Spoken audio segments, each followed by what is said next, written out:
লিল্লাহে তাকবীর, লিল্লাহে তাকবীর। আজারি সাহেবের আগমন, আজারি সাহেবের আগমন আদ-দ্বীন ফাউন্ডেশনের পক্ষ থেকে লিল্লাহে তাকবীর। সম্মানিত হাজিরিন, আমাদের কাঙ্ক্ষিত মেহমান উপস্থিত হয়েছেন। সকাল থেকে অধীর অপেক্ষায় যারা শীতে কষ্ট করেছেন, কুয়াশায় ভিজেছেন, তাদের প্রতীক্ষার অবসান হয়েছে। উপস্থিত হয়েছেন বিশ্বের অন্যতম প্রভাবশালী ইসলামী বক্তা, তাফসিরুল মাহফিলের পাঞ্জেরি, তরুণ প্রজন্মের নতিজা হযরত ডক্টর মিজানুর রহমান আজহারী হাফিজাহুল্লাহ। আপনারা ভালো আছেন সবাই? শীতে কষ্ট হচ্ছে না? মাশাআল্লাহ। 3 দিন ব্যাপী তাফসিরুল কোরআনের প্রোগ্রামের সমাপনী রজনী আজকে। আমি খুব লম্বা সময় নিব না। আপনারা যদি এইভাবে বিশৃঙ্খলা করেন আর আপনাদের থামাতে যে ভলান্টিয়ার্সরা যদি হুইসেল বাজাতে থাকে, আমার কথা তো শোনা যাবে না। আমি মুনাজাত দিয়ে চলে যাব, খালাস। কোনো আওয়াজ হবে না, আওয়াজ হবে না। দেখি আপনারা কে কোন এলাকা থেকে এসেছেন, খোঁজ নেই। এটা তো আমার বিভাগীয় প্রোগ্রাম, খুলনা বিভাগের প্রোগ্রাম পেয়ে গেছে যশোর। মাশাআল্লাহ। দেখি আপনাদের যশোর সদর থেকে কারা কারা এসেছেন, হাত তোলেন। ঠিক আছে, হাত নামান। অভয়নগরের কারা আছেন দেখি? অভয়নগর অনেক আসছে। কেশবপুর থেকে কারা এসছেন? ঠিক আছে, দেখি আপনাদের চৌগাছা উপজেলার কারা? চৌগাছা, মাশাআল্লাহ মাশাআল্লাহ তাবারাকাল্লাহ। ঝিকরগাছার কারা দেখি? হাত নামান। বাঘারপাড়া থেকে এসছেন কেউ? ইয়া সালাম। মনিরামপুর, সর্বনাশ, মনিরামপুর তো জয়যুক্ত হয়েছে। সারসা, বেনাপোল, মাশাআল্লাহ। এবার যশোরের বাইরে চলে যাই, সাতক্ষীরা, মাশাআল্লাহ। ঠিক আছে, ঠিক। মেহেরপুরের কেউ আসছেন? মেহেরপুর, ইয়া সালাম। নড়াইল, চুয়াডাঙ্গা, আল্লাহু আকবার। কুষ্টিয়া, মাগুরা, খুলনা জেলার খুলনা, এই খুলনা তো অনেক। বাগেরহাট, মাশাআল্লাহ। ঝিনাইদহ, ওরে আল্লাহ। ঠিক আছে, ঠিক আছে, ঠিক আছে। আমরা 3টা তাকবীর দিয়ে শুরু করব। তাকবীর শেষ আর কারো কণ্ঠে কোনো আওয়াজ শুনতে চাই না, একটা আওয়াজ আমি শুনবো না, মেহেরবানি করে। প্রথমে আপনাদের এই যশোর জেলার যারা আছেন তারা আল্লাহর নামে তাকবীর পড়বেন। এরপরে যশোর জেলার বাইরে অন্যান্য জেলা থেকে যারা এসছেন তারা তাকবীর পড়বেন। আর সব শেষে আমরা সবাই মিলে 3টা তাকবীর পরে শুরু করব, ইনশাআল্লাহ। পড়েন। আমার যশোরের ভাইরা রেডি হয়ে যান। আপনারা রেডি না? বাকিরা চুপচাপ, শুধু যশোরের ভাইরা তাকবীর পড়বে। আওয়াজ করে পড়ুন, লিল্লাহে তাকবীর। মাশাআল্লাহ তাবারাকাল্লাহ। যশোরের পারফরমেন্স আমরা দেখলাম।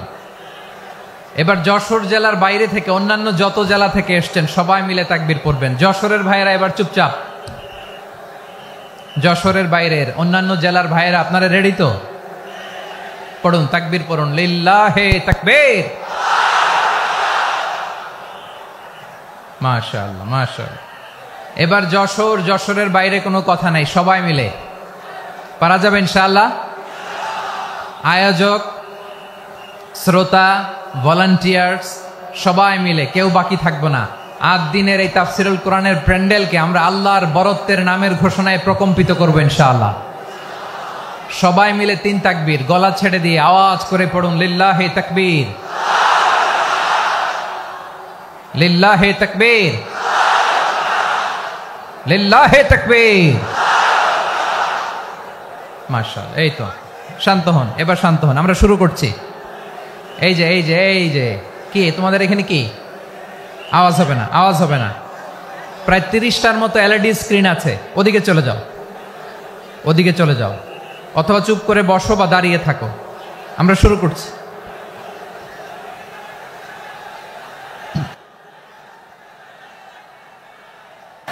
ইন্নাল হামদালিল্লাহ ইন্নাল হামদালিল্লাহি নাহমাদুহু ওয়া নাস্তাঈনুহু ওয়া নাস্তাগফিরুহু ওয়া নু'মিনু বিহি ওয়া নাতাওয়াক্কালু আলাইহি ওয়া নাউযু বিল্লাহি মিন শুরুরি আনফুসিনা ওয়া মিন সাইয়্যাতি আ'মালিনা মান ইয়াহদিহিল্লাহু ফালা মুদিল্লা লাহু ومن يضلل فلا هادي له أي فلن تجد له وليا مرشدا ونشهد أن لا إله إلا الله وحده لا شريك له هو الذي لا ضد له ولا ند له لا مثل له ولا مثيل له لا وزير له ولا كفيل له لا شبه له ولا شبيه له لا ولد له ولا والد له وهو الواحد الفرد الصمد لم يلد ولم يولد ولم يكن له كفوا أحد ونشهد أن سيدنا ونبينا وحبيبنا وبشيرنا ونذيرنا وطبيبنا وطبيب أرواحنا وحبيبنا وحبيب ربنا محمدا عبد الله ورسوله أرسله بالحق بشيرا ونذيرا وداعيا إلى الله بإذنه وسراجا منيرا أما بعد فقد قال الله تعالى في كلامه المجيد وفي فرقانه الحميد أعوذ بالله من الشيطان الرجيم بسم الله الرحمن الرحيم ولقد كرمنا بني آدم وحملناهم في البر والبحر ورزقناهم من الطيبات وفضلناهم على كثير ممن خلقنا تفضيلا إن الله وملائكته يصلون على النبي يا أيها الذين آمنوا صلوا عليه وسلموا تسليما اللهم صل على محمد وعلى آل محمد كما صليت على إبراهيم وعلى آل إبراهيم إنك حميد مجيد اللهم بارك على محمد وعلى آل محمد كما باركت على إبراهيم وعلى آل إبراهيم إنك حميد مجيد সকল প্রশংসার মালিককে, সকল ক্ষমতার উৎসকে, কেউ যেটা পারে না পারে কে, কেউ যেটা দেখে না দেখে কে, সে আল্লাহর দরবারে আমরা শুকরগুজার হচ্ছি। আমরা সবাই পড়ছি কালিমাতুশ শুকর আলহামদুলিল্লাহ। সবাই একসাথে গলা ছেড়ে দিয়ে আওয়াজ করে পড়ুন, রব্বানা লাকাল হামদ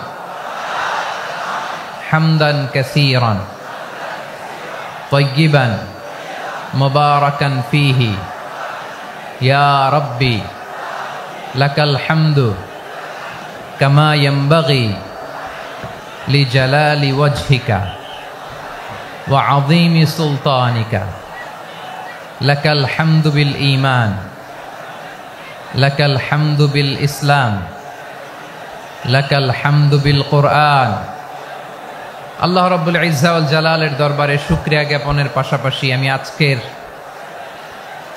এই প্রোগ্রামের অর্গানাইজিং কমিটিকে অন্তরের অন্তঃস্থল থেকে ধন্যবাদ জানাতে চাই যে আদ-দ্বীন ফাউন্ডেশন অথরিটি তারা 3 দিন ব্যাপী যশোরের পুলের হাটে এরকম চমৎকার গোছানো ওয়েল অর্গানাইজড একটা তাফসীরুল কোরআনের প্রোগ্রামের আয়োজন করেছে। আমি আল্লাহর শুকরিয়া জ্ঞাপনের পাশাপাশি তাদেরকে আমার অন্তরের অন্তঃস্থল থেকে শুকরিয়া, ধন্যবাদ এবং মোবারকবাদ জানাতে চাই। আজকের প্রোগ্রামে উপস্থিত আছেন বৃহত্তর খুলনা বিভাগের ব্যবসায়ী ভাইয়েরা, কর্মজীবী ভাইয়েরা, ছাত্র ভাইয়েরা, পর্দার আড়ালে, মহিলা প্যান্ডেলে আমার মায়েরা, বোনেরা। উপস্থিত আছেন কওমি মাদ্রাসার মুহতামিম বৃন্দ, আলিয়া মাদ্রাসার প্রিন্সিপাল হুজুর, শিক্ষক বৃন্দ, ছাত্রবৃন্দ, ইমাম সাহেব, খতিব সাহেব, মুয়াজ্জিন সাহেব, আইন শৃঙ্খলায় কর্মরত ভাইয়েরা, ভলান্টিয়ার্স, মিডিয়া কর্মী, সাংবাদিক বন্ধুরা, ইউটিউবার্স, আমি সবাইকে অন্তরের অন্তঃস্থল থেকে শুভেচ্ছা জানিয়ে শুরু করতে চাই। প্রিয় ভাইয়েরা, আমি জানি যশোরের মানুষ খুবই well civilized, they know manners, তারা ম্যানার জানে। অতিথির সাথে কেমন আচরণ করতে হয় যশোরের লোকেরা এটা জানে কি জানে না বলেন? মাশাআল্লাহ। স্টেজ থেকে ইনস্ট্রাকশন আসলে সেটা শুনতে হবে, না শুনলে আমিও বলতে পারবো না, আপনারাও উপকৃত হবেন না। কোটি কোটি টাকা ব্যয়, অনেক পরিশ্রম সাপেক্ষে, অনেক ওয়েল ডিজাইন করে ওনারা প্রোগ্রাম করেছেন। শেষ অধিবেশন যদি আপনারা ধাক্কা ধাক্কি বিশৃঙ্খলা করেন, বঞ্চিত হব, আমরা বঞ্চিত হব, আপনারা বঞ্চিত হবেন। মিডিয়া কর্মীদের মাধ্যমে দেশে বিদেশে কোটি কোটি দর্শক তারা বঞ্চিত হবে। আর যদি একটা নীরব, নিস্তব্ধ, নিঝুম পরিবেশ আমাকে উপহার দেন, আমি জনগুরুত্বপূর্ণ, যেটা রাষ্ট্রের জন্য গুরুত্বপূর্ণ, যেটা সামাজিকভাবে আমাদের জন্য গুরুত্বপূর্ণ, আমার ব্যক্তি জীবনের জন্য গুরুত্বপূর্ণ, গোটা মানবতার জন্য গুরুত্বপূর্ণ, এরকম কিছু বার্তা আজকের এই ঐতিহাসিক যশোরের প্রোগ্রামে আমি রাখতে চাই ইনশাআল্লাহ। প্রিয় ভাইয়েরা, অনেক আলোচনা হয়েছে 3 দিন ব্যাপী। দেশ বরেণ্য, প্রথিতযশা ওলামায়ে হযরতের মুখে আপনারা অসংখ্য কথা শুনেছেন। আমলের জন্য এগুলোই যথেষ্ট, নতুন করে আমার বলার কিছুর দরকার নাই। নতুন করে উপস্থাপনের মতো বলার মতো আমার কাছে কিছু নাইও। যা বলার 1500 বছর আগে আল্লাহ তাআলা উম্মাকে বলে দিয়েছেন, ঠিক কিনা? এমন কিতাব দান করেছে যে কিতাবে ভুল নাই, যতই পড়ি ততই শেখা যায়। বিয়ন্ডলেস, বাউন্ডলেস, বটমলেস, কুল কিনারা নাই, কুল কিনারা বিহীন সাগর, পড়েন সুবহানাল্লাহ। গত 3 দিন ধরে স্কলাররা যে সমস্ত বিষয়ে কোরআন সুন্নাহর আলোকে আলোচনা করেছে, আমরা যেন সেগুলোর উপর আমল করতে পারি। আল্লাহ তৌফিক দান করুক, আমরা পড়ি আমিন। আসুন এখানে আসার, বসার, এই প্রোগ্রামে অংশগ্রহণ করার উদ্দেশ্যকে, নিয়াতকে আমরা খালিস করে নেই। আজকে আমরা যা শুনবো, শিখবো, আমলের নিয়তে শুনবো, ঠিক কিনা বলেন? শেষ পর্যন্ত নীরবতা বজায় রাখবো। আমি উঠবো, আপনারা উঠবেন, এর আগে ওঠা যাবে না। স্কেডিউলে একটু চেঞ্জ এসেছে, এশার সালাত হয়নি, আমার আলোচনার পরপরই আজান হবে, এশার সালাতে আমরা জামাতে অংশগ্রহণ করে একসাথে বিদায় নেব ইনশাল্লাহ। বলেন বিশৃঙ্খলা করলে আমার বুঝাতে পয়েন্টগুলো শেয়ার করতে দেরি হবে, আর এই যে এরকম নীরব নিস্তব্ধ থাকলে সুবিধা হবে। আল্লাহর ওয়াস্তে বি স্মার্ট, জায়গা না হলে চলে যাবেন, আওয়াজ করবেন না, ভলান্টিয়াররাও আওয়াজ নয়, ইশারা ইঙ্গিতে। প্রিয় ভাইয়েরা, যে টপিকটি নিয়ে আমি আপনাদের সামনে আজকে কথা বলতে চাই, টপিকটি অনেক গুরুত্বপূর্ণ। টপিকটি হচ্ছে হিউম্যান রিসোর্স ডেভেলপমেন্ট, মানব সম্পদ উন্নয়ন। কারণ আল্লাহ তাআলা আমাদের যা দেখ আর না দেখ এটা দিছে, মানুষ আর মানুষ, 18 কোটি মানুষ, ঠিক কিনা? এই 18 কোটির জনসংখ্যার দেশে বসবাস করে আমরা খুশি না বেজার? খুশি হইতে হবে, বেজার হইেন না। জাপানের খবর জানেন? তাদের গ্রোথ রেট নিচের দিকে, উল্টো, জনসংখ্যা নাই। বাচ্চা নিলে, সন্তান নিলে গভর্নমেন্ট তাদের টাকা দেয়। আমাদেরকে আল্লাহ তাআলা দয়া করে মায়া করে এই সম্পদটা দিয়েছেন। এই মানব সম্পদকে যেন আমরা কাজে লাগাই ইনশাআল্লাহ। পড়েন সবাই। হিউম্যান রিসোর্স ডেভেলপমেন্ট অনেক জনগুরুত্বপূর্ণ বিষয়, খুব সেন্সিটিভ বিষয়, বুঝতে হবে। যশোরের স্মার্ট ছেলেরা, এই যে আমি যাদেরকে দেখতে পাচ্ছি, all are the Gen Z of Jashore. যারা জেন জি, ওরা স্মার্ট, ওরা ইশারা ইঙ্গিতে কাজ করে। এই যে পুরো গদি উল্টায় দিছে, ঠিক কিনা? 24-এর ছাত্র নাগরিক অভ্যুত্থান আমাদের দেখিয়ে দিচ্ছে কিভাবে চোখের ইশারায় গদি উল্টে দিতে হয়। তো এই জেনজিদের নিয়ে বসেছে, ওরা তো স্মার্ট, ওরা ডিস্টার্ব করবে না। মেহরবানি করে আমার সাথে কানেক্ট করো, 1 to 1, brain to brain, eye to eye, eye contact করো আমার সাথে, তাকাও। কষ্ট হলো আমার দিকে তাকাও, আওয়াজ করা যাবে না, আমার দিকে তাকাও। প্রিয় ভাইয়েরা, হিউম্যান রিসোর্স ডেভেলপমেন্টের ব্যাপারে কিছু কথা বলবো। এই যে আমাদের বিশাল জনসংখ্যা, এই জনসংখ্যাকে কি করে জনসম্পদে রূপান্তরিত করা যায় এ ব্যাপারে কথা বলবো। আমি সূরাতু বনী ইসরাইলের 70 নম্বর আয়াত তেলাওয়াত করেছি। এই আয়াতের আলোকে কিছু কথা আমি আপনাদের সামনে বলবো। আল্লাহ তাআলা ইরশাদ করছেন, ওয়ালাকাদ কাররামনা বনী আদম ওয়া হামালনাহুম ফিল বাররি ওয়াল বাহরি ওয়া রাযাকনাহুম মিনাত তাইয়্যিবাত ওয়া ফাদ্দালনাহুম আলা কাসীরিম মিম্মান খালাকনা তাফদীলা। পড়েন আল্লাহু আকবার। রব্বুল আলামিন বলেন, ওয়ালাকাদ কাররামনা বনী আদম, আমি বনী আদমকে সম্মানিত করেছি, বনী আদমকে মর্যাদা দিয়েছি। ওয়া হামালনাহুম ফিল বাররি ওয়াল বাহর, বনী আদমকে জলে স্থলে, স্থলে এবং সমুদ্রে চলাচলের বাহন দিয়েছি। ওয়া রাযাকনাহুম মিনাত তাইয়্যিবাত, তাদেরকে পবিত্র রিজিকের বন্দোবস্ত করেছি।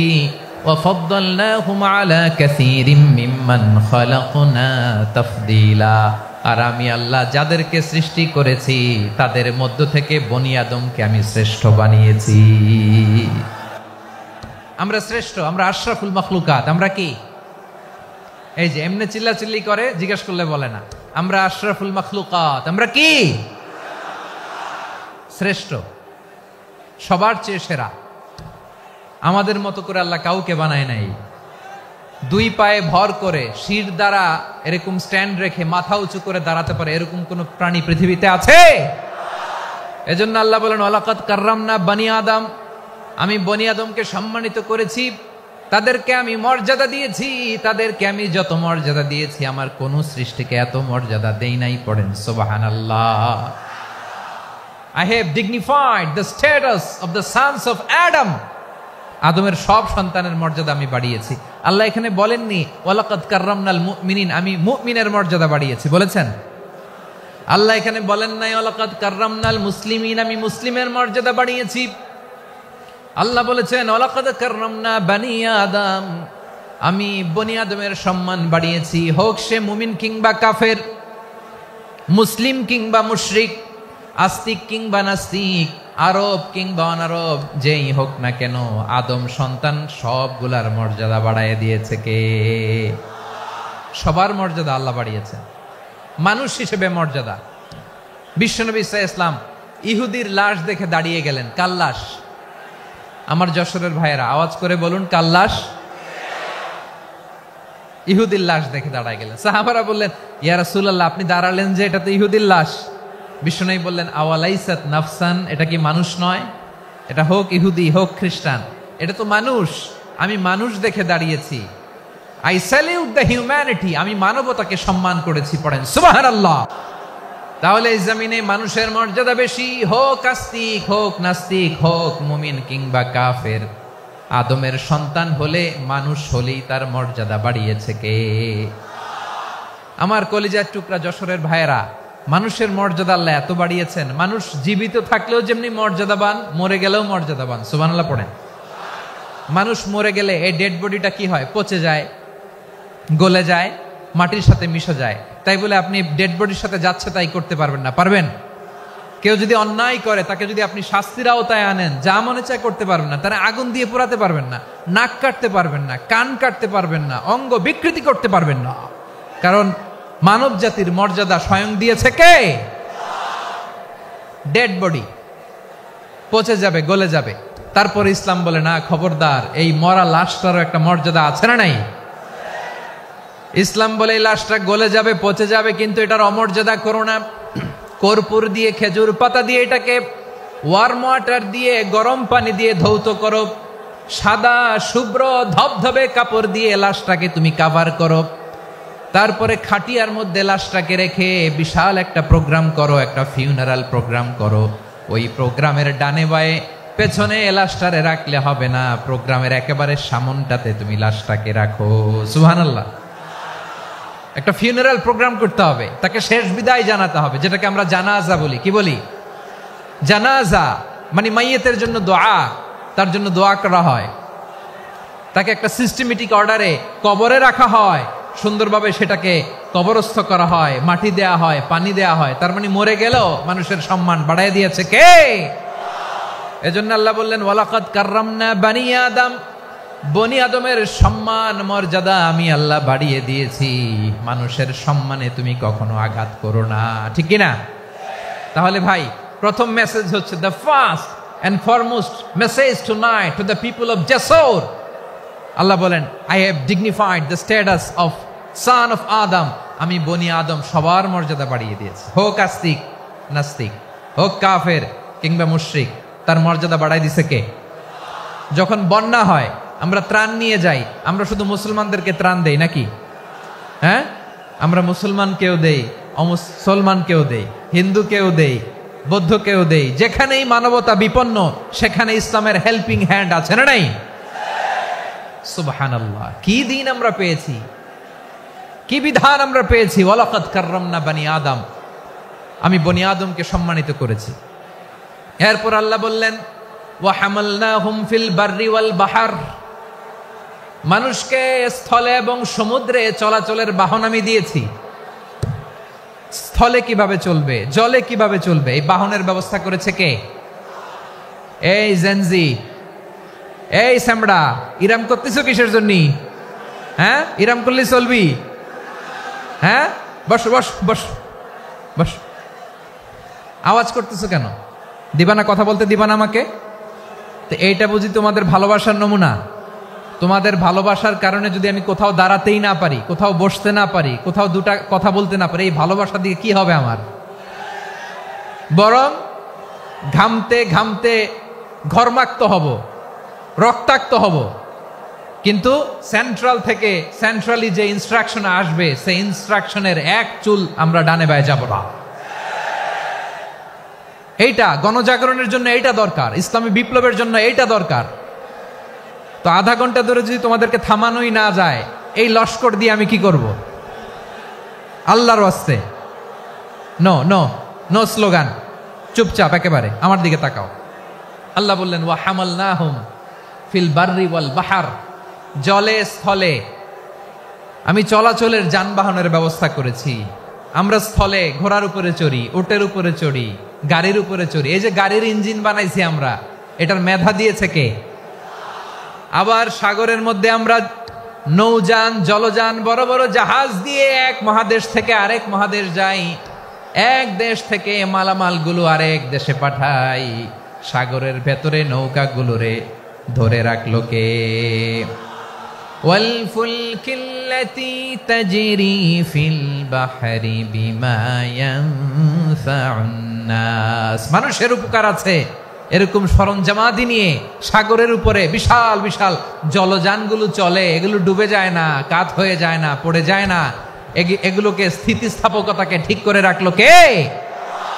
আপনারা জাহাজ দেখেছেন? জাহাজ, হ্যাঁ, বাড়ি চট্টগ্রাম হইলে দেখতে পারতেন, দেখছেন? বিশাল বিশাল জাহাজ, বিশাল জাহাজ মালামাল নিয়ে এক মহাদেশ থেকে আরেক মহাদেশে যায়। গত মাসে আমার জাপান সফর ছিল। এই যে বাংলাদেশে যে গাড়িগুলো চালান, বেশিরভাগ গাড়ি আসে কিন্তু জাপান থেকে। হাজার হাজার গাড়ি একটা জাহাজ বহন করতে পারে, হাজার হাজার গাড়ি। এটাতে সাগরের মধ্যে ভাসাইলো কে? সবাই বলুন, ভাসালো কে? হাজার হাজার গাড়ি নিয়ে জাপানিজ গাড়িগুলো আমাদের চট্টগ্রামের এয়ারপোর্টের বন্দরে ভিড়ে। যুক্তরাষ্ট্রে আমি দেখেছি বিশাল বিশাল জাহাজ। আপনারা টাইটানিক জাহাজের নাম শুনেছেন? টাইটানিকেরও 8 গুণ 10 গুণ বড়। সুবহানাল্লাহ কইবেন না? টাইটানিক জাহাজের 8 গুণ 10 গুণ বড় একটা জাহাজ আছে, আইকন অফ দ্য সি, আমি দেখে এসেছি। রয়্যাল ক্যারিবিয়ান দেখে এসেছি। সাগরের সামনে জেটিতে যখন দাঁড়ালাম, জাহাজটা যখন যায়, আমার মনে হচ্ছে একটা শহর, গোটা শহর, the entire city is floating on the water. পুরো একটা শহর মনে হয় পানির উপর দিয়ে ভেসে যাচ্ছে। পড়েন সুবহানাল্লাহ। এই যে আইকন অফ দ্য সি, এই ক্রুজ, এই জাহাজটা, এটার ভিতরে স্টেডিয়াম আছে। কিসের ভিতরে স্টেডিয়াম? কথা বুঝে নাই বোধহয়। স্টেডিয়াম কিসের ভিতর? সুইমিং পুল আছে, শপিং মল আছে, রেস্টুরেন্ট আছে, ক্লাব আছে, 3000 4000 রুম বিশিষ্ট, কক্ষ বিশিষ্ট হোটেল আছে। এই সবগুলোর নিয়ে এগুলো চলে সাগরের এই দোলার মধ্যে, জলোচ্ছ্বাসের মধ্যে। এই সাগরের ভেতরে এই জাহাজগুলোর ভাষায় রাখছে কে?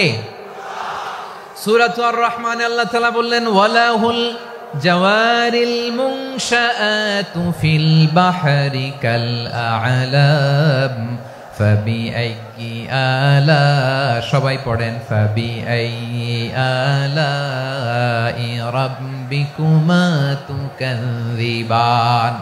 পাহাড় সম বড় বড় জাহাজগুলো মাল বোঝাই করে সাগরের মধ্যে ভেসে বেড়ায়। এগুলো দিয়ে মালামাল বহন করা যায়, মানুষরা এক দেশ থেকে আরেক দেশে যায়। এই জাহাজগুলোর সাগরের ভেতরে ভাসায় রাখলো কে? এই আয়াতের ভেতরে আল্লাহ তাআলা সূরাত বনী ইসরাঈলের এই চমৎকার আয়াতের ভেতরে আল্লাহ তাআলা বেসিকলি মানব জাতির প্রতি তার 4টি স্পেশাল অনুগ্রহের কথা বলেছেন। কয়টি? 2টা বলে ফেলছি। 1 নাম্বার, ওয়ালাকাদ কাররামনা বনী আদম, আমি বনী আদমের সম্মান বাড়াইছি। নাকি মুসলমানদের? নাকি মুসল্লিদের? কার সম্মান বাড়িয়েছি? বনী আদমের। তাহলে human dignity, the first part of the verse talks about the human dignity. 2 number অংশে আল্লাহ তাআলা বললেন, ওয়া হামালনাহুম ফিল বাররি ওয়াল বাহর, স্থলে এবং সমুদ্রে আমি তাদের জন্য চলাচলের বাহন দিয়েছি। সুবহানাল্লাহ। তার মানে smooth movement on land and sea, জলে এবং স্থলে যাতে আমরা স্মুথলি মুভ করতে পারি আল্লাহ তাআলা দিয়েছেন। 3 নাম্বার আল্লাহ তাআলা বললেন, ওয়া রাযাকনাহুম মিনাত তাইয়্যিবাত, মানুষের জন্য আমি পবিত্র রিজিকের ব্যবস্থা করেছি। জলে এবং স্থলে যত প্রাণী আছে সবগুলা প্রাণীকে রিজিক দেয় কে? আমাদেরকে রিজিক দেয় কে? সাগরের মাছগুলোকে, বড় বড় তিমি মাছগুলোরে রিজিক দেয় কে? বাতাসের মধ্যে ভেসে বেড়ানো বড় বড় পাখিগুলো, স্ক্যান্ডিনেভিয়ান কান্ট্রি থেকে লক্ষ লক্ষ কোটি কোটি পাখিগুলো যে এক দেশ থেকে আরেক দেশে ট্রান্সফার হয়, এগুলোর রিজিক দেয় কে? রব্বুল আলামিন বলেন, ওয়ামা মিন দাব্বাতিন ফিল আরদি ইল্লা আলাল্লাহি রিজকুহা ওয়া ইয়ালামু মুস্তাকাররাহা ওয়া মুস্তাওদাআহা কুল্লুম ফি কিতাবিম মুবিন। আল্লাহু আকবার। রব্বুল আলামিন বলেন, ভূপৃষ্ঠে বিচরণশীল যত প্রাণী আছে সব প্রাণীগুলোকে আমি আল্লাহ আমার নিজের কুদরতে রিজিকের বন্দোবস্ত করি। এই প্রাণীগুলো কোথায় থাকে, কোথায় যায়, সব জায়গায় আমি রিজিক পৌঁছে দেই। রিজিক কেউ দিতে পারে না, রিজিকের মালিক কে? রিজিকের মালিক তিনি আল্লাহ। এজন্য আল্লাহ তাআলা বললেন ওয়ারাযাকনাহুম মিনাত তাইয়্যিবাত। এরপরে আল্লাহ বললেন ওয়াফাদ্দালনাহুম আলা কাসীরিম মিম্মান খালাকনা তাফদীলা। আমি যত প্রাণী সৃষ্টি করেছি সকল প্রাণীর মধ্যে মানুষের মর্যাদা শ্রেষ্ঠত্ব আমি দিয়েছি। সুবহানাল্লাহ পড়েন। তাহলে এক নম্বরে আল্লাহ বললেন আমি বনি আদমের মর্যাদা বাড়ালাম। এরপরে বললেন স্থলে এবং সমুদ্রে চলাচলের জন্য যানবাহন দিলাম। 3 নম্বরে আল্লাহ বললেন পবিত্র রিজিকের ব্যবস্থা করে দিলাম। এরপরে আল্লাহ বললেন যত প্রাণী আছে, সৃষ্টি আছে, সবগুলার উপরে আমি মানুষকে শ্রেষ্ঠত্ব দিলাম। সুবহানাল্লাহ। তাহলে সবচেয়ে বেশি শ্রেষ্ঠত্ব মানুষের। কার? মানুষের। শুধু তাই নয় প্রিয় ভাইরা, আকাশ এবং জমিনে যা কিছু আছে সবকিছু মানুষের জন্য, মানুষের কল্যাণে, মানুষের প্রয়োজনে, মানুষের বশীভূত করে সৃষ্টি করেছেন কে? রব্বুল আলামিন বলেন হুয়াল্লাযী খালাকা লাকুম মা ফিল আরদি জামিআ। এই জমিনের মধ্যে যা কিছু আমি আল্লাহ সৃষ্টি করেছি সব কিছু আমি মানুষের জন্য সৃষ্টি করেছি। পড়েন সুবহানাল্লাহ। হুয়াল্লাযী খালাকা লাকুম মা ফিল আরদি জামিআ। যা আছে সব আমাদের জন্য, সব আমাদেরকে সার্ভিস দেওয়ার জন্য, আমাদের উপকারের জন্য, আমাদের কল্যাণের জন্য। আওয়াজ করে সবাই পড়ুন আল্লাহু আকবার। অন্য আয়াতে আল্লাহ বললেন ওয়াসাখখারা লাকুম মা ফিস সামাওয়াতি ওয়া মা ফিল আরদি জামিআম মিন ইন্না ফি যালিকা লাআয়াতিন লিকাউমি ইয়াতাফাক্কারুন। প্রথম আয়াতে আল্লাহ বললেন জমিনে যা আছে সব তোমাদের কল্যাণে আমি সৃষ্টি করলাম। এরপরে আল্লাহ বললেন আকাশেও যা আছে সব তোমাদের জন্য সৃষ্টি করলাম, তোমাদের অনুগত বানায় দিলাম। পড়েন সুবহানাল্লাহ। মানুষের কি ব্রেইন দেখেন, মানুষ জমিন ছেড়ে আকাশে চলে যায়। পাখি দেখে মানুষের শখ হলো পাখি যেহেতু উঠতে পারে আমরাও পারবো। অরবিল রাইট, উইলবার রাইট, 2 ভাই মিলে আঁকাঝোঁকা করতে করতে করতে করতে প্লেন বানায় ফেললো। কোন সুবহানাল্লাহ। এখন পাখিও ওরে, আমরাও ওরি। এরপরেই মানুষের কৌতূহল থামে না এখানে। মানুষ চলে গিয়েছে চাঁদে। কোথায় গেছে? এখন কিন্তু চাঁদে জমি বিক্রি হয় জানেন। পৃথিবী নিয়ে মারামারি শেষ। রাশিয়া আমেরিকা এখন ধরছে চাঁদ আর মঙ্গল গ্রহ। এখন চাঁদে জমি বিক্রি হয়, মঙ্গলে জমি বিক্রি হয়। এই চাঁদ, মঙ্গল, বৃহস্পতি, শনি সব আল্লাহ তাআলা আমাদের জন্য বানিয়েছেন। সুবহানাল্লাহ পড়েন। মানুষ সাগরের উপরে চড়ে, শূন্যে ভেসে বেড়ায়, পাহাড় কেটে সুড়ঙ্গ বানায়, টানেল বানায়। মানুষ ব্রডব্যান্ডের লাইন নিয়ে যায় সাগরের ভেতর দিয়ে, এক দেশ থেকে আরেক দেশে, এক মহাদেশ থেকে আরেক মহাদেশে। সুবহানাল্লাহ পড়েন। তার মানে গোটা বিশ্বের সব কিছুর উপরে control, superiority over all creatures, সব কিছুর উপর কন্ট্রোল, মনিটরিং, নিয়ন্ত্রণ, এটা প্রতিষ্ঠা করে দিয়েছে কে? এজন্যই মানুষের শ্রেষ্ঠত্ব। ওয়ালাকাদ কাররামনা বানি আদম। আমি বনি আদমের সম্মান বাড়িয়েছি, মর্যাদা আমি বাড়িয়ে দিয়েছি এই কারণে, কারণ মানুষ সবকিছুর উপর নিয়ন্ত্রণ নিতে পারে। মানুষকে নিয়ে এই কোরআনের সব আলোচনা, মানুষকে নিয়ে এই কোরআনের সব। তাই কোরআনের কেন্দ্রীয় আলোচ্য বিষয় হচ্ছে মানুষ। কোরআনের কেন্দ্রীয় আলোচ্য বিষয় কি? যশোরের ভাইয়েরা বুঝে থাকলে সবাই বলবেন কোরআনের কেন্দ্রীয় আলোচ্য বিষয় কি? এই যে আমি মূল আলোচনায় যাচ্ছি এখন। কেন মানুষ কোরআনের কেন্দ্রীয় আলোচ্য বিষয়? আওয়াজ করে বলুন, কোরআনের কেন্দ্রীয় আলোচ্য বিষয় কি? সবাই বলেননি। এতগুলো মানুষ উত্তর দিলে এতটুকু আওয়াজ হয়, অন্তত আমি বিশ্বাস করি না। যশোর আওয়াজ করে বলো, কোরআনের কেন্দ্রীয় আলোচ্য বিষয় কি? মানুষ। এই মানুষ কোরআনের কেন্দ্রীয় আলোচ্য বিষয়। মানুষকে আল্লাহ স্বাধীনতা দিয়েছেন। ফামান শাআ ফালইউমিন ওয়া মান শাআ ফালইয়াকফুর। চাইলে মুমিন হতে পারো, চাইলে কাফের হতে পারো, তোমার ইচ্ছা। তবে জেনে রাখো, মুমিন হলে পাবা জান্নাত, কাফির হলে পাবা জাহান্নাম। নাও দ্য ডিসিশন ইজ ইয়ার্স। সিদ্ধান্ত তোমার, জান্নাতে যাবা না জাহান্নামে যাবা। যশোরের ভাইয়ের আওয়াজ করে বলুন, কই যেতে চান, জান্নাতে না জাহান্নামে? ডান দিকে না বাম দিকে? ডানপন্থী না বামপন্থী? চিল্লা চিল্লি না চুপচাপ? চুপচাপ কয়ে আবার চিল্লাচিল্লি শুরু করে দিয়েছে। মাশাআল্লাহ। তাহলে কোরআনের কেন্দ্রীয় আলোচ্য বিষয় মানুষ। আমার সাথে থাকতে হবে, তোমাদেরকে নিয়ে আমি আলোচনা শেষ পর্যন্ত যাব। অনেক গুরুত্বপূর্ণ কথা বাকি আছে, আমাকে সহযোগিতা করতে হবে। মাশাআল্লাহ, এই তো ঠান্ডা হয়েছে। হ্যাঁ, ঠিক আছে ঠিক আছে ঠিক আছে। মানুষকে আল্লাহ এত স্বাধীনতা দিয়েছেন, মানুষ চাইলে অনেক ভালো হইতে পারে। ভালোর রাস্তাও খোলা, খারাপ হওয়ার রাস্তাও খোলা। ভালো হইলে মানুষ অনেক ভালো, খারাপ হইলে অনেক খারাপ। ভালো হইলে সবচেয়ে ভালো, খারাপ হইলে সবচেয়ে খারাপ। এজন্য সিদ্ধান্ত আপনাকেই নিতে হবে। আল্লাহ তাআলা বলছেন, লাকাদ খালাকনাল ইনসানা ফি আহসানি তাকওয়িম সুম্মা রাদাদনাহু আসফালা সাফিলিন। আমি মানুষকে অনেক সুন্দর অবয়বে, সুন্দর আকৃতিতে সৃষ্টি করেছি।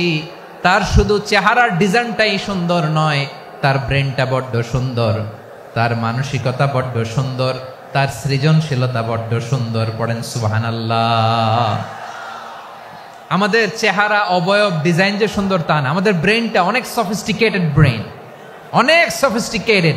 এই 1.5 কেজি ব্রেন ইউজ করে মানুষ গোটা বিশ্বে সভ্যতা বিনির্মাণ করেছে, ঠিক কিনা? এই ব্রেন আল্লাহ তাআলা আমাকে দিয়েছে। এটারে কাজে লাগালে, আপনার 6 সেন্স কাজে লাগালে আপনি অনন্য মানুষ হয়ে উঠবেন, মহামানবে রূপান্তরিত হবেন। মানুষ হতে পারে, চাইলেই মহামানব হতে পারে। আবার যদি মানুষ চায় খারাপও হতে পারে। আল্লাহ বললেন শুধু ভালোই না, ভালো হতে চাইলে অনেক ভালো তুমি হতে পারো, আবার খারাপ হতে চাইলে অনেক খারাপ তুমি হতে পারো। সুম্মা রাদাদনাহু আসফালা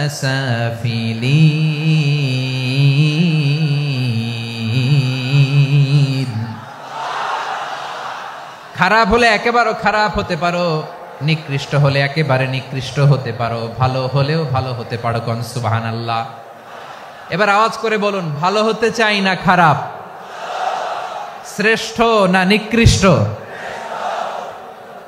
মানুষ ভালো হলে মানুষ ফেরেশতার চেয়েও ভালো, মানুষ খারাপ হলে সে পশুর চেয়েও খারাপ। কথা ঠিক কিনা বলেন? ভালো হলে ফেরেশতার চেয়েও ভালো, খারাপ হলে পশুর চেয়েও নিকৃষ্ট। তার মানে শ্রেষ্ঠত্বে মানুষ, শ্রেষ্ঠত্বে ফেরেশতাকে হার মানায়, আর অধপতনে শ্রেষ্ঠত্বে ফেরেশতাকে ছাড়িয়ে যায়, আর অধপতনে পশুকেও হার মানায়। আই রিপিট, আমি আবারও বলছি, মানুষ শ্রেষ্ঠত্বে ফেরেশতাকে ছাড়িয়ে যায়, আর অধপতনে সে পশুকেও হার মানায়। আওয়াজ করে বলতে হবে ঠিক কি না? এটার প্রমাণ কি?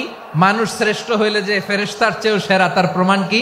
আল্লাহ তাআলা বলছেন, ওয়া ইয কুলনা লিল মালাইকাতি ইসজুদু লি আদম ফাসাজাদু ইল্লা ইবলিস আবা ওয়াস্তাকবারা ওয়া কানা মিনাল কাফিরিন। আল্লাহ বলেন, স্মরণ করো সে সময়ের কথা যখন আমি ফেরেশতাদেরকে বললাম, ও ফেরেশতারা আদমকে সেজদা দাও। সব ফেরেশতারা সম্মান সূচক সেজদা আদমকে দিল, তারা আদমের জন্য সেজদায় লুটিয়ে পড়লো, একজন ছাড়া, তার নাম ইবলিস। আওয়াজ করে বলেন, তার নাম কি?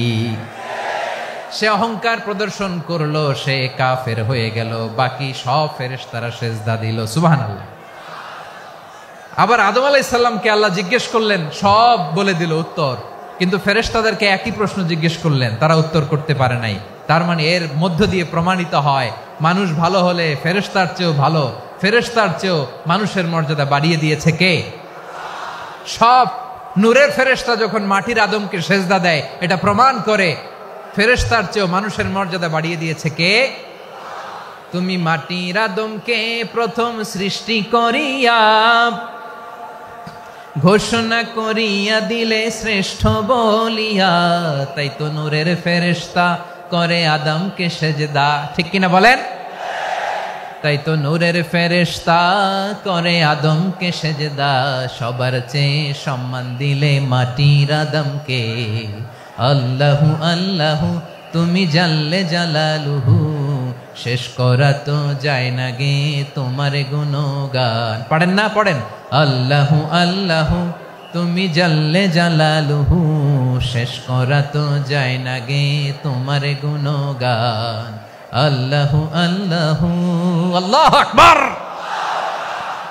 আদমের মর্যাদা বেশি, মানুষের মর্যাদা বেশি, মানুষ শ্রেষ্ঠ তার প্রমাণ নূরের ফেরেশতা মাটির আদমকে সেজদা করে আওয়াজ করে বলেন ঠিক কি না? তাহলে মানুষ ভালো হলে ফেরেশতার চেয়ে ভালো। আবার মানুষ যদি খারাপ হয় সে পশুর চেয়েও খারাপ, অধপতনে পশুত্বকে হার মানায়। তার প্রমাণ কি? তার প্রমাণ হচ্ছে যশোরের ভাইরা দেখবেন পত্রিকায় নিউজ পেপারে মাঝে মাঝে এরকম দেখা যায়, এক মানুষ আরেক মানুষকে হত্যা করে 20 টুকরা করে বস্তার ভিতরে ভরেছে। আপনারা এই নিউজ পড়েন নাই না? দেখেন নাই? দেখছেন? মানুষ মানুষকে হত্যা করে কয় টুকরা? জোরে বলেন। এখানেই ক্ষান্ত হয় না, আবার কোথায় ভরছে? বস্তার ভেতরে। আচ্ছা, বুঝে থাকলে আওয়াজ করে বলেন, কোনদিন শুনছেন একটা হাতি আর একটা হাতিকে হত্যা করে 20 টুকরা করছে, এরপরে বস্তার ভিতরে ভরছে? হয়েছে? তাহলে দেখেন, মানুষ যদি খারাপ হয় সে পশুকেও হার মানায়। চিল্লায় বলো ঠিক কিনা? এমনও দুশ্চরিত্র মানুষ আছে যার নজর থেকে 6 মাসের ছোট্ট মেয়ে থেকে শুরু করে 80 বছরের বৃদ্ধারাও নিরাপদ নয়। পশুকেও হার মানে। মানুষের ঘর জ্বালিয়ে পুড়ে মেসাকার করে দেয়, জনপদের পর জনপদ জ্বালায় দেয়। এরকম আছে না নাই? বোমা মেরে শহরগুলো উড়িয়ে দেয়। এই যে ইসরায়েল গাজার মধ্যে যে অ্যাটাক করেছে, এরা মসজিদ মানে নাই, মসজিদে বম ফেলেছে। এরা খ্রিস্টানদের চার্চ গির্জা মানে নাই, গির্জায় বম ফেলেছে। পৃথিবীর ইতিহাসে never happened in the history of the world that someone bombed on a hospital, on an ICU center. এমন হাসপাতাল যেখানে আইসিইউর রোগীরা আছে, ওই হাসপাতালের উপরও ইসরায়েলি সৈনিকেরা বোমা মেরেছে। জোরে বলেন ঠিক কিনা? এরা মানুষ? আওয়াজ করে বলেন, এরা মানুষ না। প্রিয় ভাইয়েরা, চোখ কান নাক মুখ থাকলেই মানুষ না। যা সামনে দেখেন এগুলো সব মানুষ না, এগুলো জনসংখ্যা। এগুলো কি? সবাই বলুন, এগুলো কি? বাড়ছে জনসংখ্যা, কমছে মানুষ। বাড়ছে জনসংখ্যা, কমছে। এই দুনিয়া এখন তো আর সেই দুনিয়া নাই, মানুষ নামের মানুষ আছে দুনিয়া বোঝাই, সেই মানুষের ভিড়ে আমার আসল মানুষ নাই। ঠিক কিনা? আসল মানুষের বড্ড অভাব, আসল মানুষের বড্ড অভাব। আমার ভাইয়েরা, মানুষ খারাপ হলে পশুকেও হার মানায়। আচ্ছা, আওয়াজ করে বলেন, এই যশোরের ছেলেরা এদিক তাকাও, আওয়াজ করে বলো, যে ইসরায়েলি সোলজাররা উপর থেকে বোমা মারল তারাও মানুষ? তারাও কি? ওরাও রক্তে মাংসে মানুষ, ওদেরও পরিবার আছে। বোমা মেরে যেই মেয়েটাকে তারা অনাথ বানায়, ইয়াতিম বানায়, ও কিন্তু বাসায় ওর মেয়েটাকে রেখে আসছে। ঠিক কিনা বলেন? বম্বিং করে যে বাবাকে মেরে, স্বামীকে মেরে স্ত্রীকে বিধবা বানায়, তারও ঘরে স্ত্রী আছে। উপর থেকে বম মেরে মানুষ মেরে দিচ্ছে, তারাও মানুষ। 1945 সালের 6 আগস্ট আমেরিকান সোলজাররা হিরোশিমায় বম মেরেছে। আমি নিজে দেখে এসেছি জাপানের হিরোশিমাতে। সকাল 8:15 মানুষ কেউ অফিসে যাচ্ছিল, কেউ খেতে খামারে কাজ করতে যাচ্ছিল। লিটল বয় নামে একটা বোম মেরেছে তারা। এই বোমের আঘাতে, পারমাণবিক এই বোমার রেডিয়েশনে আঘাতে বোম ব্লাস্ট হওয়ার পরে মুহূর্তের মধ্যে 1,40,000 নাই। উপর থেকে যারা মারতেছে এরাও মানুষ, যাদেরকে মারলো তারাও। তার মানে মানুষে মানুষে পার্থক্য আছে না? নেই? মানুষে মানুষে পার্থক্য আছে। নাক কান চোখ মুখ থাকলেই মানুষ নয়। বাড়ছে জনসংখ্যা, কমছে মানুষ। চিল্লায় বলো ঠিক কিনা? তাহলে আমরা বুঝলাম, মানুষ ভালো হলে অনেক ভালো, খারাপ হলে অনেক খারাপ।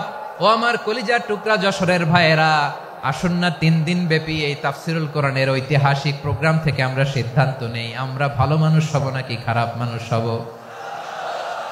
কলিজা থেকে, প্রাণ থেকে আওয়াজ করে সবাই বলুন, ভালো মানুষ নাকি খারাপ মানুষ?